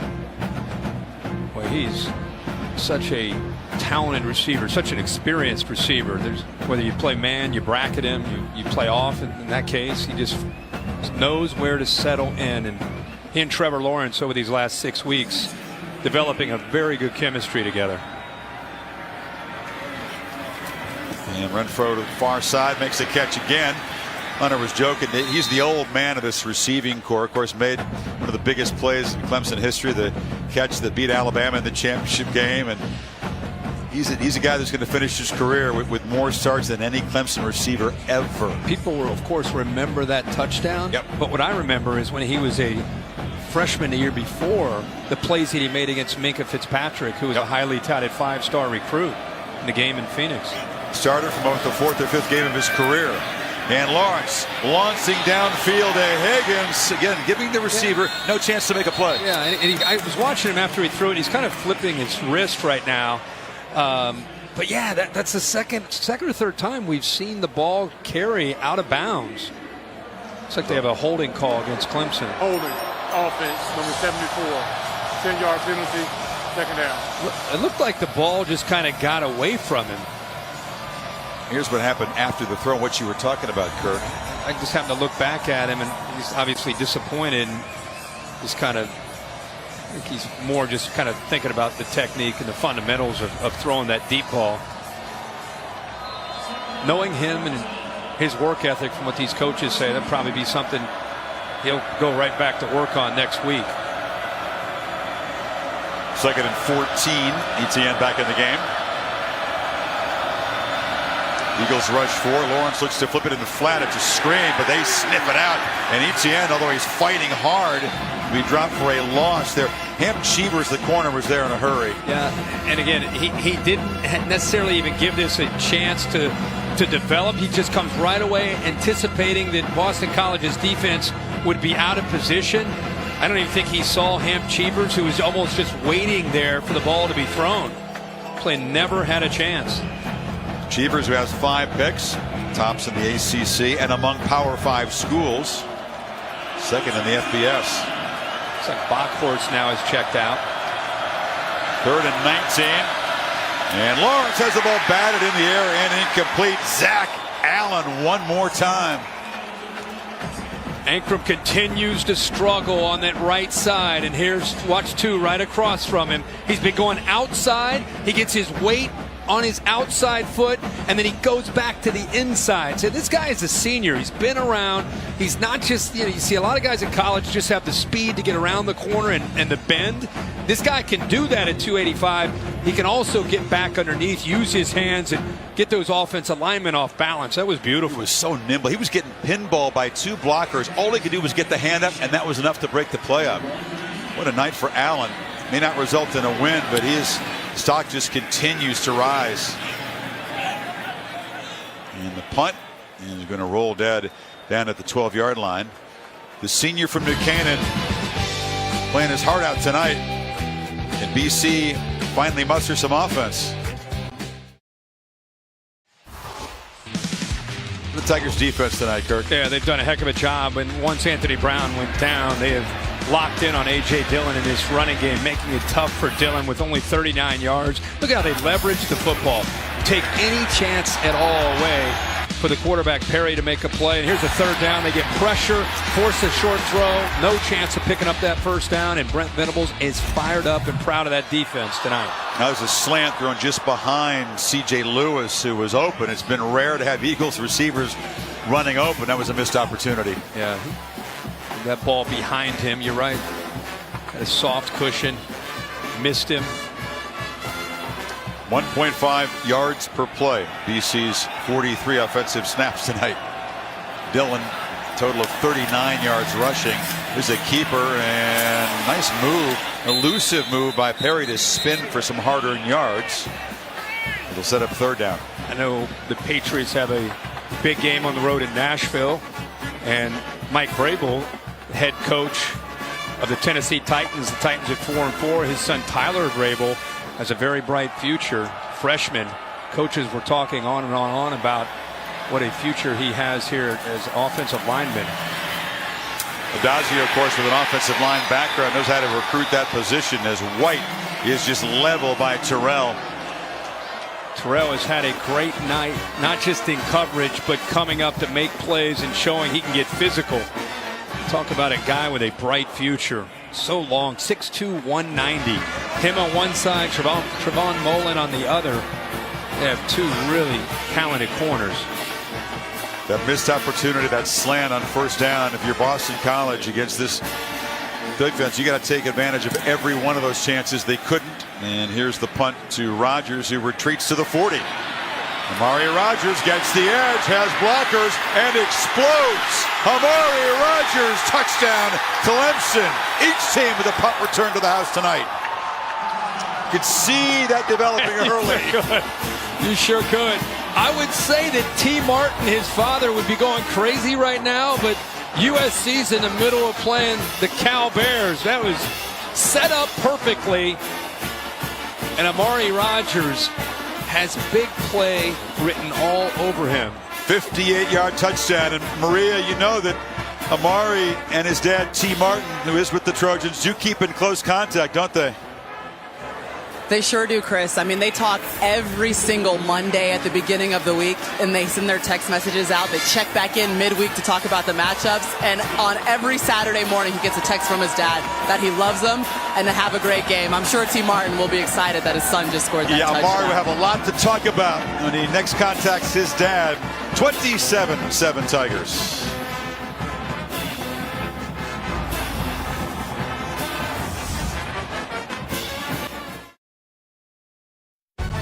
Saturday Night Football on ABC is presented by Walmart. Light up Christmas at Walmart. In part by Pacific Life. Experience the power of Pacific. And Chick-fil-A Nuggets. Tonight is Nugget Night. Progressive Pylon Cam giving you angles tonight as the aerial coverage brought to you by Goodyear. Keep pushing day in and day out on the field and on tires you can trust to help you go the distance. Goodyear, more driven. Good view of the home of the Red Sox, world champions again. So many championships piled up by Boston pro sports teams. BC, by the way, has 3 NCAA hockey titles in the last 11 years. And a total of 4 during that amazing 18-year run of Boston pro sports championships. Rodgers had the muff punt earlier, takes one to the house. And this is Walker, who's accounted for BC's only points, knocked down to the 30. If there's one team that many feel is equipped to deal with Alabama, it's Clemson. And Dabo Sweeney had fun on one of our studio shows with the notion that it's just Alabama and everybody else in the sport. Back when I was a player, you know, they had kind of the big time bus, and then they had the Roy bus, the rest of y'all, and you know, it's kind of Alabama and then the rest of y'all. We're just glad to be on the Roy bus right now and to still have a chance. Yeah, I don't know if he really means that they just got a chance of it. The Roy bus quickly caught on. Rest of y'all. John Cooper used to call it the AYO bus, all you others. And Dillon is knocked down, and the merchandise quickly following Dabo's Roy bus. We're coming, says the team. Let's just make it perfectly clear. They're not part of the Roy bus. Alabama and Clemson actually exchanging soft drinks and snacks. So they each have a bus, and then it's the rest of y'all behind those. Yes. Okay. Yeah, the Roy bus is behind those two. As the fake end around, and Perry wants to take a downfield shot on the carry, and it's actually caught. What a play. Kobe White had it as it bounced off of Tiger's hands. Well, he had an interception. Kendall Joseph makes a great play to be in position. Just doesn't come up with the interception. It's right there in front of the tight end. Ball goes off his face mask straight up into the air to White. BC, it's been one of those nights for their offense. They'll take it. That's what it took. Guns tonight, 22 yards. Trying to get over 100 yards of total offense. They're within 10. What are you doing? Play action play. And another delivery downfield, and there was a miscommunication there. No receiver in the area, and Austin Bryant provided the pressure. Back to Matt for an update. Okay, Chris, first year that Chad Morris there in Arkansas, trying to get one against LSU. Staying in this is Woo Pig. Ty Story to Cheyenne O'Grady. 32 yards, and don't look now. They're within 7, 24-17, late in the fourth. Chris and Kirk. Arkansas. Looking for their first SEC win. Chad Morris, of course, who left Clemson. He'll be a head coach. Dexter Lawrence still making plays, still bringing the attitude in there. Yeah, Dexter Lawrence. We've talked about all four of these guys. Watch 90 just push back. The offensive lineman there. I mean, John Baker, the center, on skates. You're just chuckling. That's just a raw Oh, my gosh. power. It's illegal. I mean, you're not allowed to be able to do that. Keep in mind, Lawrence is 350 pounds and can move. 3rd and 12, another bad snap. Perry collects it, deep trouble, somehow escapes, and is going to get back near the line of scrimmage. Wilkins chased him out. That could have been another disaster, but it's going to be instead another 3rd and long. I don't know if Baker was thinking about the last play. And That's Bill Buckner here in Boston. Getting a little bit nervous. Baker got handled by Dexter Lawrence. The very next play, it's a low snap. Sorry to bring up that Red Sox fans. We did give him some love, but that was Buckner right through the 5-hole. Right through the wickets. Bruins fans would say. So it's a punting situation at midfield, maybe. Does Dazio feel like gambling? Down by 20? No. Wilson's going to punt it away.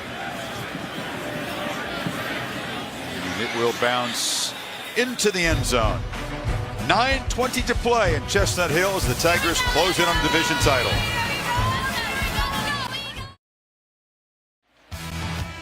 Well, the Red Sox gathering another World Series, and the trophy really made the rounds. They take it to a Celtics game, goes to a Bruins game. They get saluted by the Bruins there. They put it on a big truck and drive it into a Patriots game. How about that? And Cora rips off the Red Sox jersey and rocks the Patriots jersey. And the Boston... They are spoiled here, aren't they? My goodness. I mean, they win everything.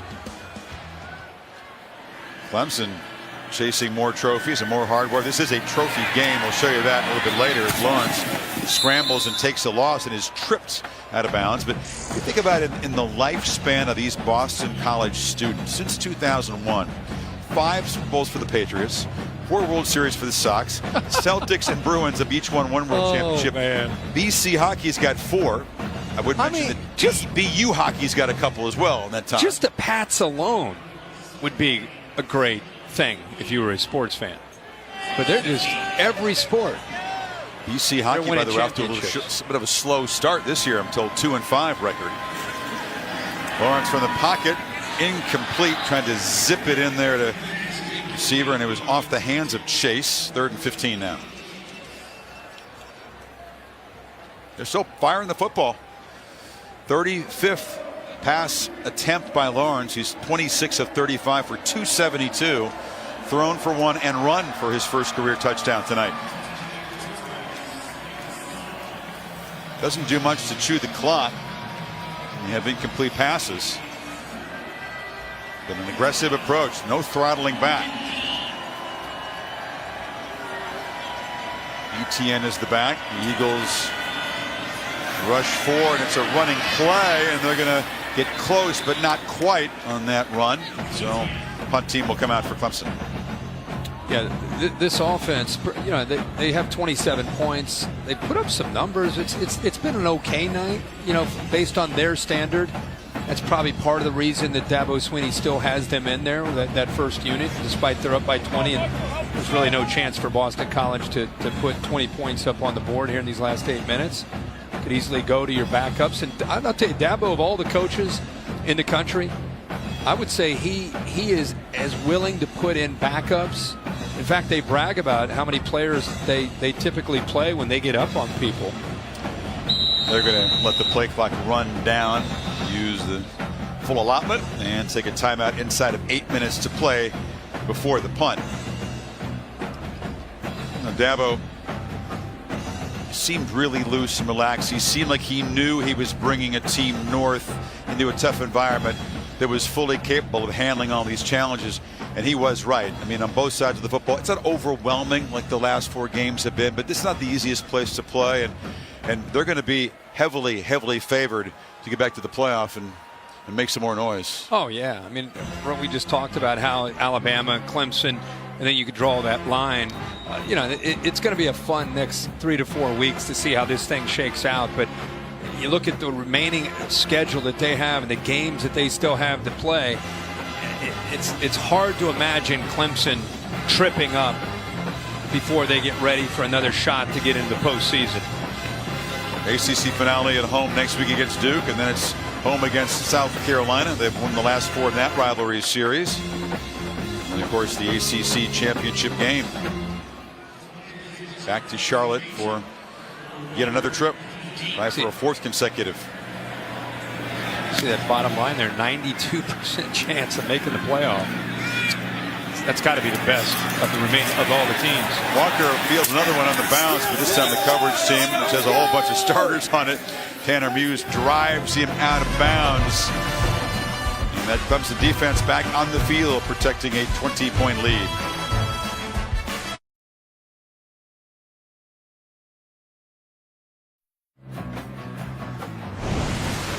Pacific Life game summary shows you what an efficient performance it's been from Trevor Lawrence in his first start up north and at night.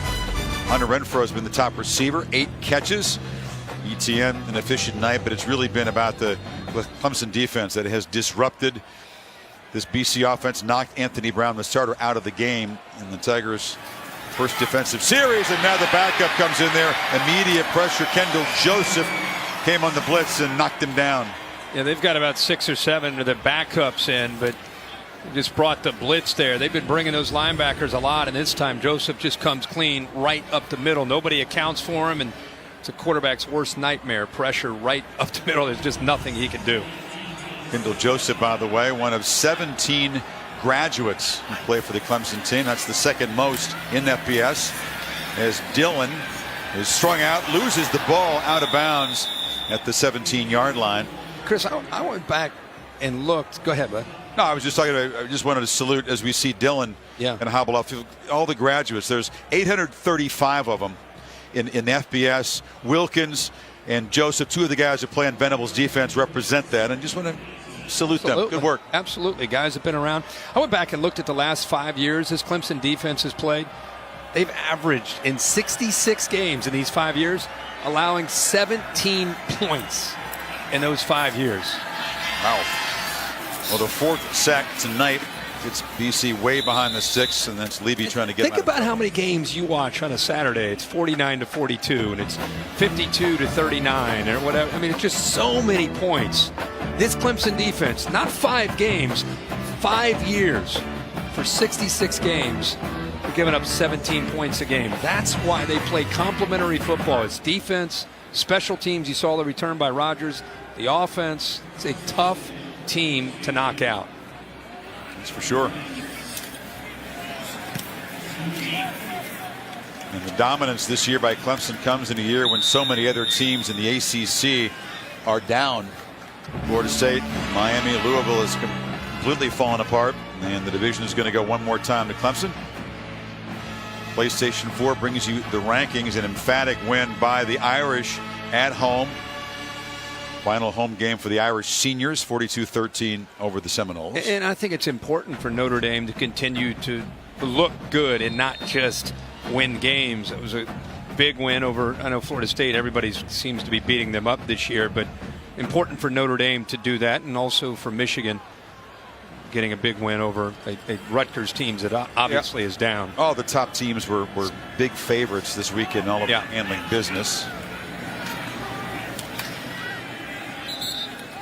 What do you know about the trophy that's at stake here? The O'Rourke McFadden Trophy goes back to the 1940 Cotton Bowl. That's the first meeting between these two teams. And Charlie O'Rourke and Banks McFadden wore those old leather helmets back when players were really tough. And it's been a trophy game since 2008. I honestly didn't know that this is a trophy game. Are they going to run across the field and grab it like Wisconsin and Minnesota where they grab the axe? I think they're going to keep it. Clemson's going to win their 8th straight in the series. But I just mean, is traffic there. They're going to carry it around like this? We're going to find out. This goes back to that Cotton Bowl. This was a year where about 3 teams turned down the bid. So Clemson and BC said, yeah, we'll go play. It wasn't a thriller. There's 1 touchdown scored in the game. Tigers won it 6-3, missed the point. Frank Leahy was the coach of Boston College team that season. That was the first meeting, and of course they end up in the ACC, and it has been dominance in the last 8 years for the folks in orange and white.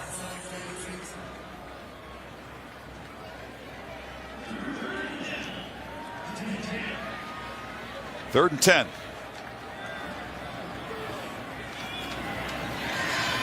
And Lawrence thought about throwing. He's chased by Allen, and he's going to just fire it incomplete. A flag came in late. Cheevers was defending Kendrick over there. His right hand grabbed onto the back of the jersey of Kendrick. I think that's what the flag came in. Defense, number 4. The ball be placed at the spot of the foul. Automatic first down. The back of his jersey or the back of his helmet, and definitely made contact before the ball got to him. So the right arm, he just grabbed onto the back of the jersey. Yeah, if you grab and spin the guy, you're going to get that flag. Not many penalties tonight. That's just the 7th accepted penalty between the two teams. But it gives the Tigers a first down and an opportunity to chew more clock. Still throwing. Thompson on the edge. He's going to be knocked down out of bounds. Here's our Pacific Life game summary. Quarterback comparison.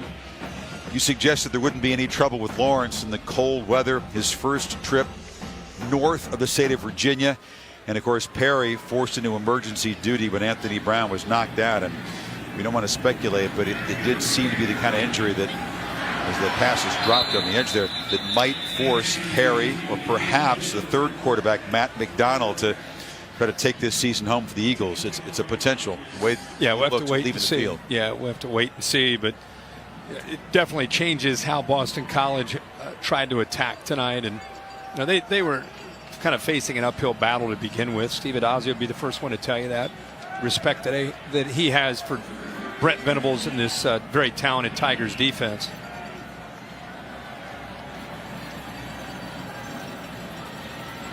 His 3rd and 3 play. Lawrence flips it back to the boundary, and the catch is made. And Overton, his first catch of the night, first down inside the 40. You know, the one thing we're going to see over the time is Trevor Lawrence is talented, but even on this throw, he comes right back and just throws it, and he got away with it. But there's been just a few plays tonight where he shows his youth and shows his inexperience. And I really look forward to watching him because I know how diligent he is with his preparation and his film study and trying to continue to just get better and better. And that's the thing. Every week he's going to learn, and every week he's going to go to a different level. It's not just about having a big arm and the physical talent. He's got the big arm, and he throws a pick right there. As Cheevers is going to make his 6th pick of the season, which is going to put him in the FBS co-lead. That's huge. That's huge. But that's another example of what I'm talking about. You're running out the clock here. The coaches are still willing to throw. He has such confidence in his arm and his receivers. He thinks he can make this play. And you got to be a little bit more respectful of the football and not just throw it. And there's been maybe 3 or 4 times tonight where he's just kind of went from one side to the other and just thrown the football. And I think when he goes back and looks at the film, those will be areas he'll try to continue to make improvement. By the way, that's incredibly the first time this year that Amari Rodgers had been targeted as a receiver and not been a completion. And our slant across the middle, and a big play for this offense. Well, there's an accurate throw. Hits him in stride and allows him to use his speed. Right up to the 34. I'm going to go back to what you said, because I think Lawrence is an interesting story, and he's already so good and so gifted, as you point out, that you grade him with a very high standard. Even though he's only made a handful of starts in his career, the coaches say he does things that a junior or a senior would do. So you expect a lot out of him. Yeah. Offense, number 67. And I 5-yard penalty, first down. And I think because of his potential and some of the plays you see, you sometimes just start to think, okay, that's who he is, but you forget. Guy's only starting, what is this, his 5th or 6th start? So it's very natural. I don't care what quarterback you're ever talking about in the history of the sport. It takes a while for them to kind of work some of those kinks out of their game. And the only way you do that is make mistakes. It's okay. You're supposed to make those mistakes and then have a chance to learn from them. Think about the productivity of this offense. 19 touchdown passes in the season. Before that one, he only had 3 picks. You think about Deshaun Watson. He was productive, but he threw a lot of picks his first couple years. So he made his mistakes and learned too. Absolutely. Look at that finished product. 2nd and 15. There's an airmail ball. Try to get it to the tight end. Way over the hand of Sweeney.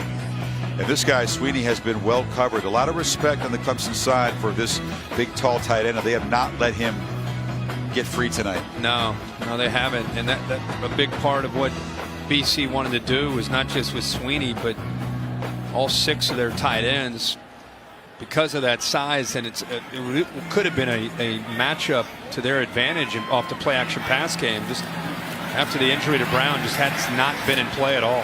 It's a long throw on the sidelines. It's incomplete. Smith couldn't quite come up with it.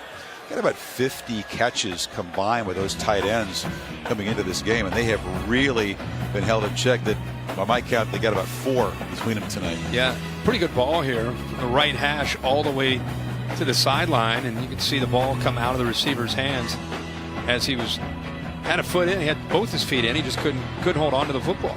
Expecting to see some trickery. They have a bunch of dudes on this roster that can throw the football very well. Smith, the ex-quarterback, is one of them, but maybe the relentless pressure from Clemson, the fact that Brown was knocked out of the game, we haven't really seen them try to trick the Tigers and create the shock plays that way. And Carlson has been way too busy. Rodgers bobbles that one. It's an adventurous night again for the Tigers punt returner, who's had the highs and the lows. Well, Tuesday on ESPN, the College Football Playoff Top 25 rankings. The committee back to work this weekend in Texas, watching the games, and based on the results we showed you, the lopsided wins by the teams at the top, wouldn't really expect a change in the top of the rankings. No. Hate to take away some of the excitement. Can we send them home? I mean, do they have to be there? Fellas, just punch out, go home. Right. Is there something else we can? Venables' defense holding BC to 113 total yards and just 8 first downs. He's still over there coaching. Yeah. One of the best, if not the best, in the country on that side of the ball. Numbers prove it. BC's had to face Manny Diaz in that crazy Miami defense, Bud Foster, and now Venables. How about that for a 1-2-3 in 3 weeks? Easter shows some speed. Choice bangs for a first down. Later tonight on ESPN, after the Cal USC game, Sports Center with Stan Verrett and Neil Everett. Talk about Tua. Is that knee hurting worse than people think? Nick Saban's quarterback concern. We'll have the reveal of our top 4 teams. Jimmy Butler to the 76ers trade. Is there any trauma in our top 4 teams? Maybe I'll just shuffle them around for entertainment purposes. With it, Joyce lost the football and alertly fallen on there by Overton. A little bit of loss of focus from this Clemson team, but they have come north and they have handled their business. And the Tiger fans have showed up well. There were Orange fans sprinkled in all the sections. They bought up some BC tickets. This is impressive. Love to see them travel. They love this Clemson Tigers team.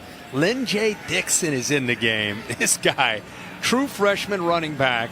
Just when you think you've had enough of Etienne, Feaster, Choice, here comes maybe this guy could be as good as any of them. He's number 23. Oh, no. There we go. Oh, no. Georgia takes off. That's a good setup, Kirk, because he's going to gain a lot of yards in his career. This guy is just raw and is only going to talk about all these young, talented players they have. This guy is going to become a superstar in this backfield, as if they need another one. Well, could Clemson add to a 20-point lead in the final minute? A few folks interested in that. Don't appear to be in victory formation just yet. They gave him a throw with that run by Dixon, getting loose momentarily. Take a break. Will Sweeney's in the game, too. Get him the ball. Matt Berry standing by the Ford wrap-up show, Kirk, as they plot and plan over there on the far sideline with that Gatorade bath. Uh-oh. Looks aggressive. It looks aggressive. Bryant and Farrell. Aggressive. This is a flashback to 10 years ago. He got his first win here as an interim coach. He got a bath that night. I guess they can celebrate the fact that they're going to win the Atlantic Division. Your guy Dixon is free. Dabo's still dry. Oh, was it Dabo? Wait a minute. Dabo gave a little. That was Lemansky Hall. Fake. Lemansky Hall. Dabo's still dry for now. For now. Those veterans over there, they're so plotting something. They got something cooking. Yeah, they definitely on the far sideline. Dixon's giving folks a little bit of a thrill here as he continues to look dangerous with every touch. This might be the last play of the game. And he's going to spin around and be stopped at the line of scrimmage. Oh, there they go. There they go. Dabo showed the speed. He didn't quite stay dry, but they didn't get him over the head. Wilkins, he's got a great relationship with his veterans. With his, the sneak attack late. As Sweeney returns to the scene of his first victory as a head coach. And stays perfect on the season. Lawrence does his job. Respect for the job that Adazio has done. He says this may be the best team that he's played against, and he's going back to his days at Florida as an assistant, taking on some Bama team. That was what he thought of this Clemson group. Yeah, strong statement. And because of the youth in some key areas of Clemson, they're just going to keep getting better. Respect here. It's a beautiful moment. That was really good.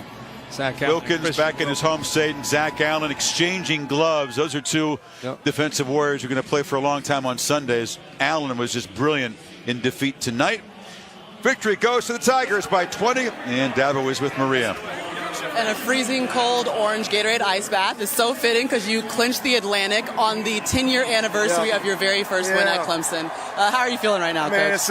it's incredible. You know, first of all, I say 10 years ago, we got our first win here, and the good Lord has blessed us over the last 10 years, blessed me, and all the glory to God. I'm telling you, that group in 08 who had the courage and the will to win, and they couldn't win a division. All they could do was win a game and try to leave Clemson in a better place. So, hey, I love all that class of 2008. We wouldn't be here without you. Got a bunch of them here tonight. C.J. Spiller's here with us. But to be here tonight and make history and win 4 division titles, it's just thankful to the good Lord for giving me the opportunity to be here. And these seniors, amazing journey that they've been on, and know that we got a chance to go back to Charlotte now and play for another ACC championship. And I think they tied the senior record. So got senior day next week. It's a special group. Tell me what's different about this group or very special that has allowed you guys to roll so well in the season. Well, first of all, this is the biggest senior class I've had. These seniors and juniors, just unbelievable focused leadership. You know, there's leadership and then there's focused leadership. And these guys are incredible. They have led from day one. They've got a clear vision of what they want to do. And guys like this right here, you know, makes my job easy. Guys like that right there. I mean, your defense, I think you only gave up 113 yards. So just tell me what you saw from guys like Christian Wilkins, who had 60 guys in this. Well, first of all, also, I hope their quarterback's okay. Brown, man, I told Coach afterwards, I don't know what happened, but hopefully he's going to be okay. That really hurt him. But, man, our defense played tremendously well. You know, they're not really built to come back from that type of lead. They're a run the ball offense, and I think they had 24 yards at the half. And so the credit goes to these guys in the trenches. If you can't win in the trenches against Boston College, you can't win. So credit goes to this D-line. I thought our guys on the back end played with good discipline. All right, well, congratulations. Coach, I'll let you dry off. Talk to Christian for a little bit. Always a good time to see you after the game. There you go. What was the focus kind of coming into this game, knowing that you could clinch the division, knowing that it was the 10-year anniversary of your coach's first win? I mean, it was just that. We did a good job all week of preparation. We just knew we had to be disciplined this week because of what they like to do. Guys just prepared. We knew we had an opportunity to get our 4th division in a row and a chance to punch our ticket to Charlotte. And I'm definitely grateful for the guys, man. They did such a good job. We just wanted it tonight, and we put a good product out here on the field tonight. Coach calls it the Roy bus, the rest of y'all bus that you guys are riding through this season. What would you call what you're seeing right now from this team? I mean, we're just a team that fights. We got a lot of leadership. I'm happy for myself and all the other seniors who put the time in. 4 or 5 long years of hard work and just giving their all to this program. So it's definitely great to see the results of that. I talked to your brother Aaron. Apparently had 60 family members up in the stands today. I finished with about 80 tickets. I had to get about 80 tickets. So it was definitely great to play in front of the home crowd. This is definitely special to me. I'm going to take this in right now, just enjoy this because obviously I grew up about an hour away from here. So this is definitely a special night for me. Well, congratulations on the win, Christian. Thank you so much. All right, you take care. And players get 2 tickets. You got to round up a bunch of players' tickets to account for 80, but in front of his home folks, great performance. Lawrence takes care of business, and Clemson does win the ACC Atlantic Division for the 4th consecutive year. If you look at streaks of 4+ division titles, Alabama with that active streak, there's a little bit of an asterisk. They got a share of the division title, of course, when Auburn beat him, but Auburn represented the West in the championship game, and that's an impressive group. Look at that. Yeah. No sign of stopping, by the way. No, not at all. Some great teams and just class acts, by the way, from both teams after the game, coming together and sharing some time with each other and acknowledge both teams' efforts. So tough loss for BC, big win for Clemson. And I thought what Christian Wilkins just said to Maria is something to remember. That entire defensive line decided to come back for moments like tonight. They wanted to come back to win a championship, and this is one of those first steps to get to Charlotte. After Charlotte, there's bigger obstacles and opportunities out there, but this team is very focused. This is laser focused with a veteran bunch. Collective leadership, more leaders than even that Watson-led championship team, and tremendous chemistry. It's all coming together for Clemson. They got Duke up next, and then South Carolina, and then the ACC championship game, and probably a game or 2 beyond that. Let's take a look at your top 4. Yeah, I think it's probably most people's top 4. I'd have Alabama at the top. I'd have Clemson right there at 2. Notre Dame at 3 and Michigan at 4. I think that's probably what most people would have. Maybe Georgia sitting there as one of the next team. Get Georgia and then Oklahoma probably right in that area at 5 and 6. But these teams, you feel, control their destiny. I do. Yeah. Well, we shall see if anybody can derail Clemson. Wilkins, with all those friends and family watching here in New England, wins his homecoming game, and his defensive teammates put on a stellar performance against an Eagles offense that was shorthanded after the first series. So no shakeup this Saturday in college football. The Tigers head south, still perfect on the season. Game produced by Bill Bunnell, directed by Derek Mobley. Thanks to our entire crew, to Darren Brown, Mike Black, Mark Amento, Dave Katai here in the booth helping out as always. Cal USC in action over on ESPN right now, but up next right here, Matt Berry and the Ford Wrap-Up Show. Davos Tigers win it by 20.